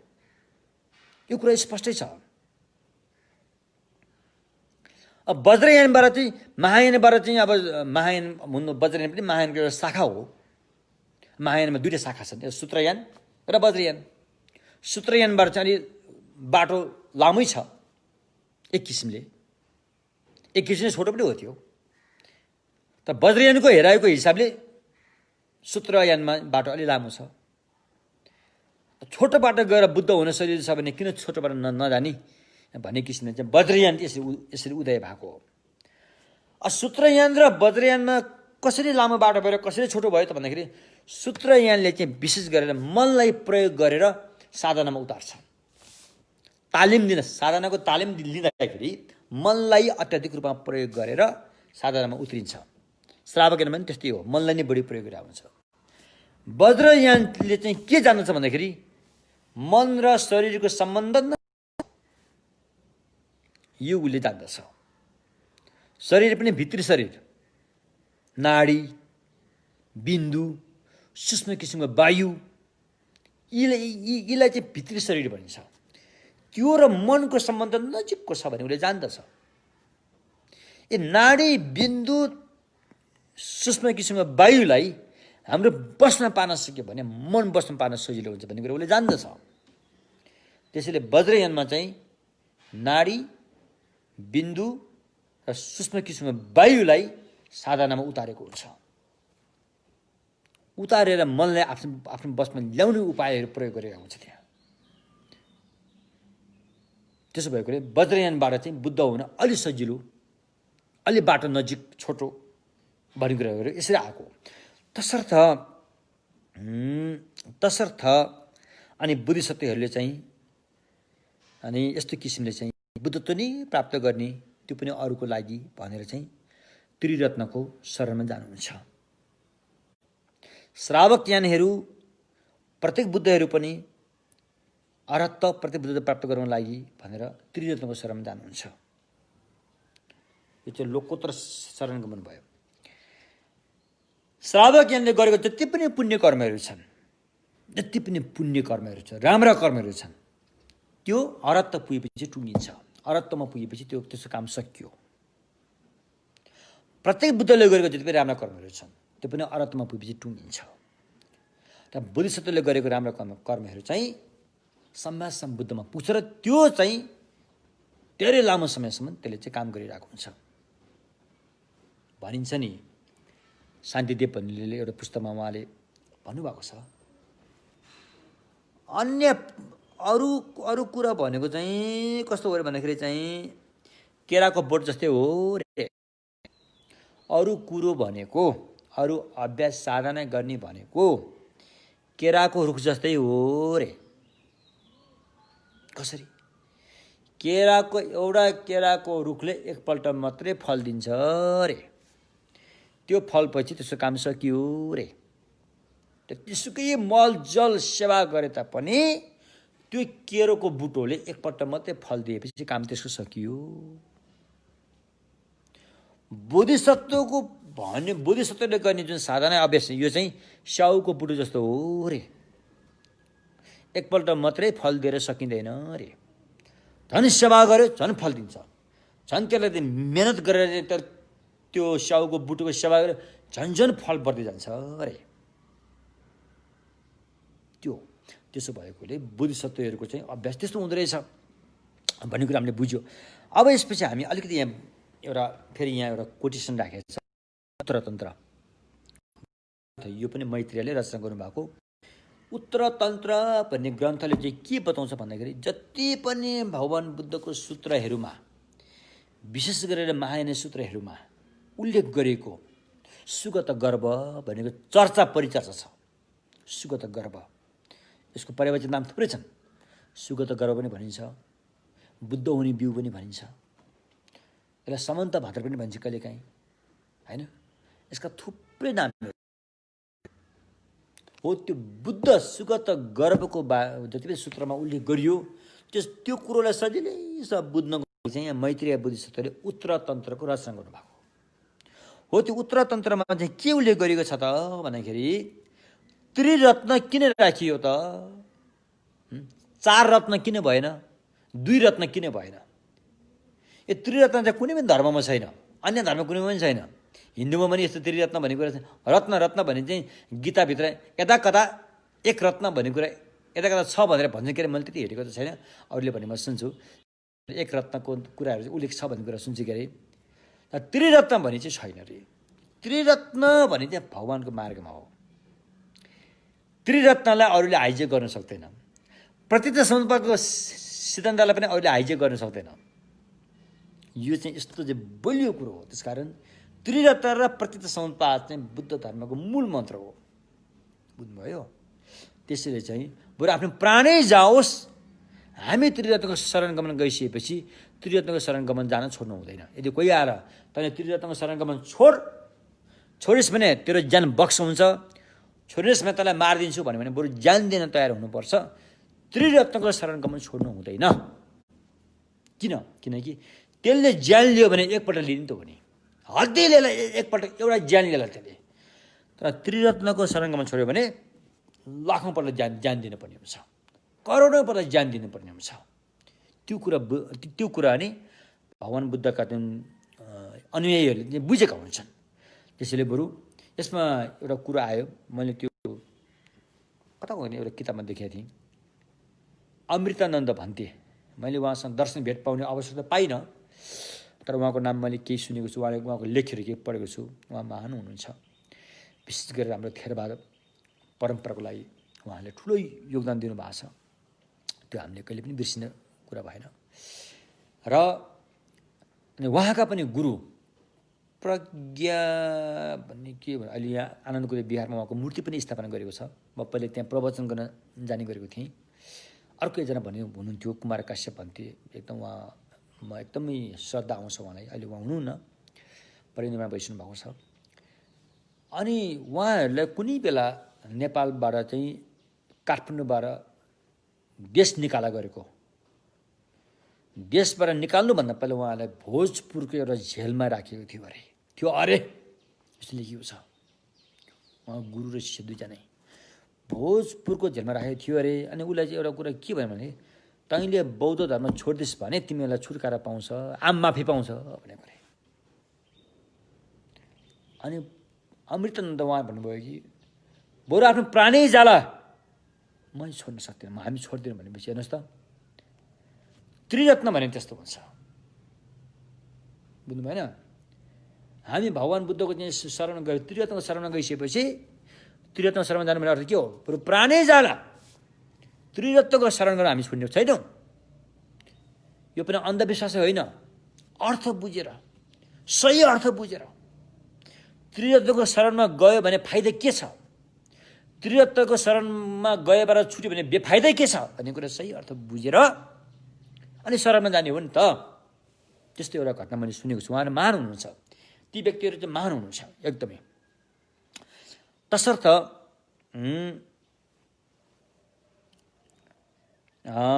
अनि उत्तरतन्त्रमा के उसले गरेछ भन्दाखेरि त्रिरत्न हुनु कारण चाहिँ एउटा चाहिँ शास्ताको कारणले, शास्ता भनेको के त यो सही बाटो हो है भनेर औँलो उठाएर देखाउनु भयो नि, त्यो औँलो उठाएर किटानका साथ देखाएकोले बुद्धलाई शास्ता भन्छ, तोन्पा रे। अझै यो चाहिँ संस्कृत र पाली भाषा भन्दा पनि यो भोट भाषाबाट बुझ्न चाहिँ एकदमै सजिलो छ कि फेरि। संस्कृत र पाली भाषाबाट कतिपय शब्दहरू बुझ्न चाहिँ अलिकति दिमाग छेउनु पर्ने हुन्छ, नत्र हात त बुझ्दैन। तर यो भोट भाषाबाट चाहिँ यति राम्रोसँग अर्थ बुझिन्छ कि शब्द आउनु पाएको छैन, अर्थ सँगसँगै आइरहेको हुन्छ। तोन्पा भनेको ल तोन्पा भने देखाउनेवाला रे, देखाइदिने रे। भगवान् बुद्धलाई पनि देखाइदिने भन्ने नाम दिएको छ, तोन्पा। अब उता चाहिँ शास्ता भने हुन्छन् होइन। भगवान् बुद्धले किटानका साथ औँला उठाएर यो निर्माणको बाटो हो है भनेर देखाइदिने भएकोले भगवान् बुद्धले के भन्यो त शास्ता भन्यो, तोन्पा भन्यो। उहाँले के देखाउनु भयो त किटानका साथ? तेन्पा रे, तोन्पा तेन्पा। उहाँले फेरि देखाइदिनु भयो रे। के देखायो त? तेन्पा दे यो हो भनेर चाहिँ देखाइदिनु भयो रे। त्यो चाहिँ मार्ग, यो मार्गबाट गएपछि यहाँ पुग्छ भनेर चाहिँ उहाँलाई चाहिँ देखाइदिनु भयो। तोन्पा तेन्पा, शास्ता शासन। भगवान् शास्ता हुनुभयो, उहाँले देखाएको शासन भयो। र शास्त्रको कारणले, शासनको कारणले अनि त्यसपछि गएर शास्त्र शास्त्र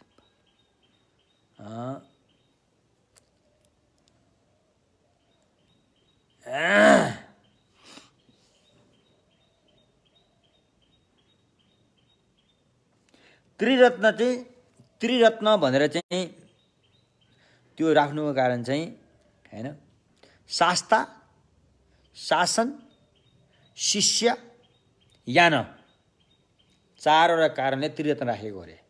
र शास्त्रको कारणले र शासनको कारणले एउटा चाहिँ शिष्यको कारणले एउटा चाहिँ यान, अब हैन श्रावक यान महायान भनेको चाहिँ यानको कारणले त्रिरत्नको व्यवस्था भएको अरे। त्यो कसरी त भन्दाखेरि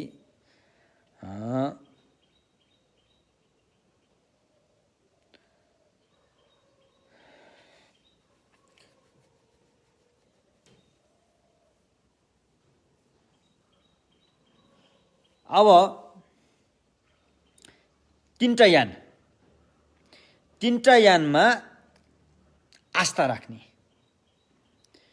तीनटा यानमा आस्था राखेर तीनटा काम गर्ने भएकोले, तीनटा यानमा आस्था राखेर तीनटा काम गर्ने भएकोले त्रिरत्न राखिएको रे। दुई रत्न मात्रले पनि पुगेन, चार रत्न पनि बढी भयो।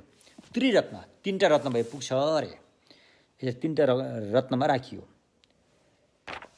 तीनटा यान के हुन् भन्दाखेरि अब सम्मासम बोधि ज्ञानै प्राप्त गर्ने चाहनेहरू पनि छन्, त्यस्ता बोधिसत्वहरू सम्मासम बुद्धत्वमा पुग्ने चाहनेहरू 8 भएकाहरू पनि छन् नि, त्यस्ता बोधिसत्वहरूको निमित्त अनि भगवान् बुद्ध चाहिँ त्रिरत्न मध्ये बुद्ध रत्न चाहिँ महत्त्वपूर्ण हुन आउँछ अरे। धर्म पनि ठुलो कुरा हो, सङ्घ पनि ठुलो कुरा हो, त सम्मासम बुद्ध चाहिँ त्रिरत्न मध्ये शास्ता, सम्मासम बुद्ध शास्ता चाहिँ महत्त्वपूर्ण हुन आउँछ अरे। किनकि उनीहरूको अन्तिम बिन्दु, अन्तिम पुग्ने बिन्दु भनेको चाहिँ सम्मासम बुद्ध नै हो। त्यसैले सम्मासम बुद्ध नै महत्त्वपूर्ण हुन आयो रे महायान अनुसार। श्रावक यान अनुसार चाहिँ बुद्ध रत्न पनि उत्तिकै महत्त्व, धर्मसँग उति महत्त्व, तर अति महत्त्व चाहिँ सङ्घ रत्नलाई चाहिँ अन्तिम बिन्दु मानेको हुन्छ। सङ्घ रत्नलाई चाहिँ अन्तिम बिन्दुको रूपमा लिएको हुन्छ अरे। किन उहाँले सङ्घ अरहत्त फल प्राप्त गर्न चाहनुहुन्छ अरे श्रावक यानमा।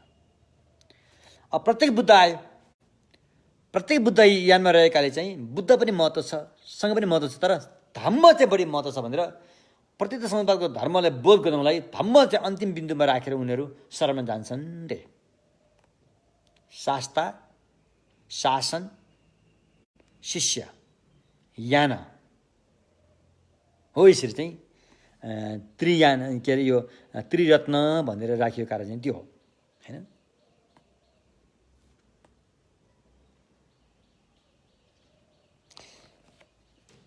फेरि एक किसिम भन्यो भने हेतु शरण गमन र फल शरण गमन रे। हेतु भनेको चाहिँ अब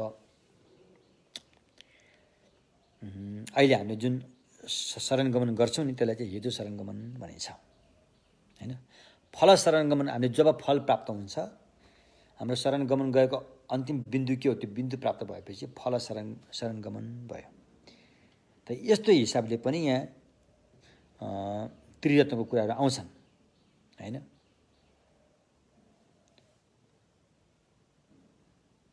अब भविष्यमा महाज्ञानीहरूले चाहिँ सम्यकसम्म बुद्धि ज्ञानै प्राप्त गर्नुपर्छ भन्ने आशय लिएर चाहिँ त्रिरत्नको शरणगममा जाने गरेका छन् हैन। प्रत्येक बुद्धहरूले चाहिँ भविष्यमा धर्मरत्न प्रत्यक्ष समुत्पादको चाहिँ अनुलोम विलोमको धर्मरत्न प्राप्त गर्नु पर्यो भन्ने आशय लिएर चाहिँ त्रिरत्नको चाहिँ शरणमा जान्छन् हैन। श्रावक ज्ञानीहरू चाहिँ भविष्यमा सङ्घरत्नलाई प्राप्त गर्नु पर्यो भन्ने मनसायले चाहिँ सङ्घको शरणमा जान्छन्।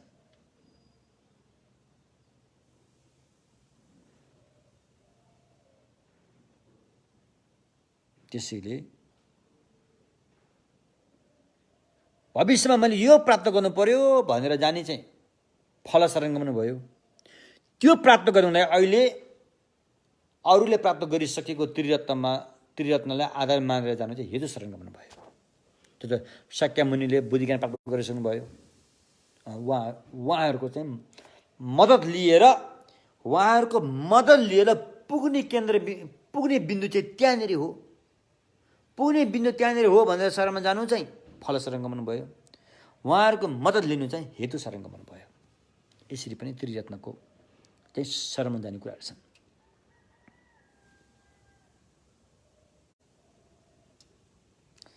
कति चाहिँ फेरि अब आफ्नो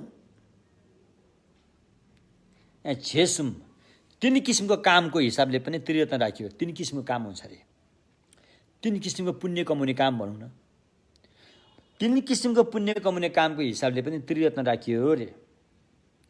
कति व्यक्तिहरू चाहिँ भगवान बुद्धलाई पूजा गर्न बढी रुचि आउँछ अरे। धर्म र सङ्घलाई पनि पूजा गर्छन्, तर बढी चाहिँ भगवान बुद्धलाई पूजा गर्न बढी रुचि आउँछ अरे। त्यस्तोको लागि चाहिँ अनि बुद्ध राख्यो। कहिले चाहिँ बुद्धलाई पनि रुचि आउँछ, धर्मलाई पनि पूजा गर्न, सङ्घलाई पनि, तर धर्मलाई चाहिँ पूजा गर्ने बढी रुचि आउँछ अरे। त्यसरी धर्म राखियो। कहिले चाहिँ सङ्घलाई चाहिँ पूजा गर्न, सत्कार गर्न बढी रुचि जाग्छ अरे। यसरी सङ्घ यसकारण त्यो तरिकाबाट पनि त्रिरत्न बुद्ध धर्मसँग कोइचोकसौँ त्रिरत्न राखिएको हो अरे। पुण्य कमाउने तरिका।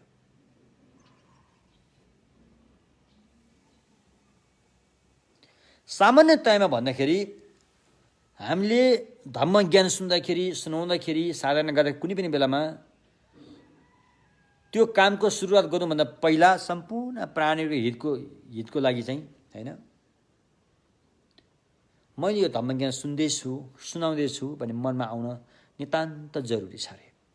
यो आशय मोटिभेसन आउन चाहिँ नितान्त जरुरी छ अरे। त्यसको लागि चाहिँ म बुद्धत्व प्राप्त गर्नु पर्यो भन्ने मन पनि आउन जरुरी छ।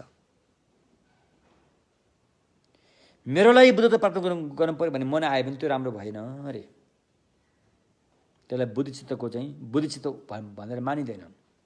अरूको हितको लागि या आफू अरूको सबैको हितको लागि चाहिँ बुद्धत्व प्राप्त गर्नु पर्यो भनेर आएको सोच आशय चाहिँ उचित आशयलाई चाहिँ बुद्धिचित्त भनिन्छ। त्यसकारण हामीले धम्म देशना सुन्नुभन्दा पहिला यस्तो खालको आशय आउन पनि नितान्त जरुरी छ हैन।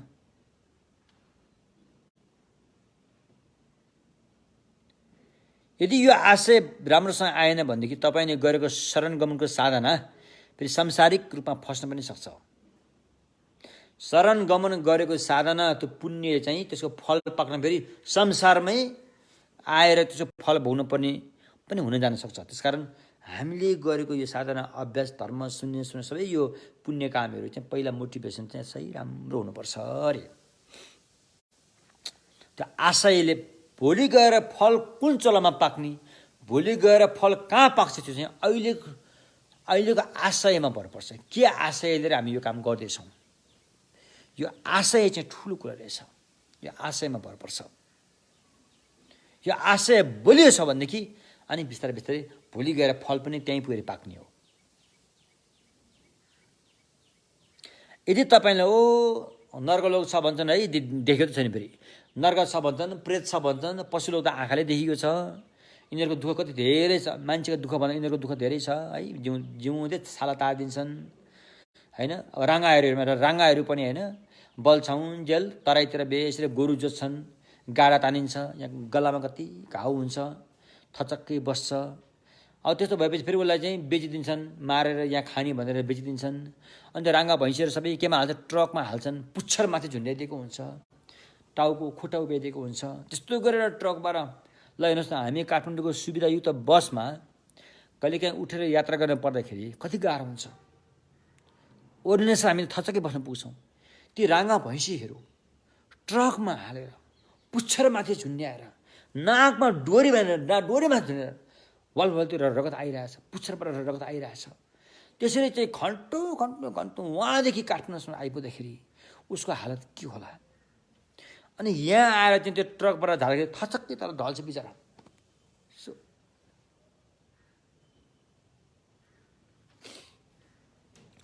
त्यसकारण अहिले हामीले आँखाले हेर्दाखेरि पनि पशुलोकको दुःख र मान्छेको दुःख तुलना गऱ्यौँ भने मान्छेको दुःख धेरै कम छ, धेरै सानो। हाम्रो आँखाले देख्ने कुरा है। अहिले मैले नर्क प्रेतको कुरा गरेको छुइनँ। नर्क प्रेत हाम्रो आँखाले देखिँदैन होइन। अब सूत्रहरूमा कतिपय ठाउँमा उल्लेख भएका छन्, भगवान् बुद्धको वचनमा विश्वास गरेर स्वीकार गरेको थियो। तर पशु त हाम्रो आँखाले देखेको छौँ नि। मान्छेहरूले त्यो कुखुराहरू हेर्नुहोस् त, हुन त मार्न लगेको हो, उँधो मुन्टो पारेर मोटर बाइकमा राखेर त्यो चुच्चो चाहिँ भुइँमा छाउँदै लाने। त्यसो भएकोले अब यो के अरे पशुभन्दा चाहिँ अहिले हामीले मान्छेले आएको, मान्छेमा भइपर आएको दुःख पीडाहरू त्यो खासै के हो जस्तो लाग्छ मलाई। जुन पशुले भोगिरहेछन् उसको आफ्नो अधिकार केही छैन। हामीले आफ्नो कुकुर पाल्छौँ, आफ्नो खुसीको लागि, आफ्नो स्वार्थको लागि त्यहाँ के गर्छौँ, कुकुरको पुच्छर काटिदिन्छौँ। किनकि हामीलाई त्यो पुच्छर ठुटे भएको कुकुर हामीलाई राम्रो लाग्छ अरे। ल हेर्नुहोस् त, उसको चाहिँ पुच्छरै काटेका हुन्छौँ। यस्तो किसिमका हरेक प्राणीहरू चाहिँ दयनीय अवस्था पशु प्राणीहरूको, त्यो हेरेर मान्छेको दुःख त के पनि होइन। यो अहिले हाम्रो मान्छेको उसमा दुःख आयो भने हामीले मनले हर्ष खानु पनि केही कारण छैन। त्यसो भएकोले अनि हामीले चाहिँ यो कुरा राम्रोसँग बुझेर उ गर्नुपर्छ। के अरे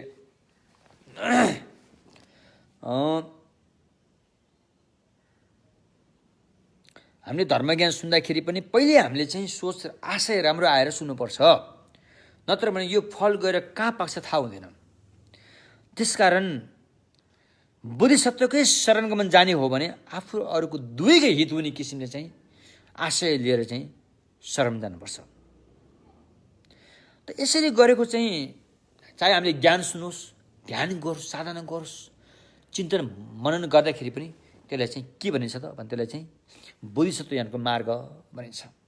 यो भोलि गएर सिधै बुद्धत्वसम्म पुर्याउँछ। एवं प्रकारले अनि शरणगमन जाने बारेमा आज हामीले केही हदसम्म चर्चा गऱ्यौँ। हिजो बत्ती गएकोले हामीले चर्चा गर्न सकेनौँ। अब भोलि फेरि अब शरणगमन गइसकेपछि अनि हामीले हाम्रो जीवनलाई कसरी परिवर्तन गर्नुपर्छ त भन्ने बारेमा चाहिँ भोलि आउँछ। हामी भोलि फेरि यस बारेमा हामीले प्रवचन गर्नेछौँ। यदि बत्ती गएन भने, बत्ती गयो भने फेरि सक्यो है। त्यसकारण तपाईँ बत्ती अब 9 बजेर 5 मिनट 9 बजेर 5-10 मिनटसम्ममा आएन भने बत्ती गएको हो भनेर तपाईँले भनी ठानिदिनु हुन अनुरोध गर्दछु। यति भन्दै अनि हाम्रो एकजना धर्ममित्र ईशा थापा भने चाहिँ उहाँको अचानक देहान्त भएछ। उहाँहरू त दार्जिलिङ साइडमा बस्नुहुन्थ्यो, अलि बिरामी जस्तो मान्छे हो र 1-2 दिन भएछ र उहाँको शीघ्र उहाँको चाहिँ सुखावती भवन अमिताभ भगवान बुद्धको भवनमा चाहिँ बास होस् भनेर आज हामीले जति पनि पुण्यहरू गरेका छौँ यो पुण्य चाहिँ उहाँको नाममा र उहाँ लगायत जति पनि दुर्दशा भइरहेका छन् यस रोगबाट ग्रसित भएका छन् सबैको उद्धारको लागि चाहिँ समयसँग बुद्धिज्ञान प्राप्त गर्न सकोस् भन्ने मनसायले पुण्य परिणमन गरौँ सोनम दिए थम्जे जिबाङे थम्ने ङे बेदाना फम्जे ने केगा नाजे बालन ठुबाय सिपे सोले डोवा डोलो वरशु चाचु सिमचो रिम्बो छेमा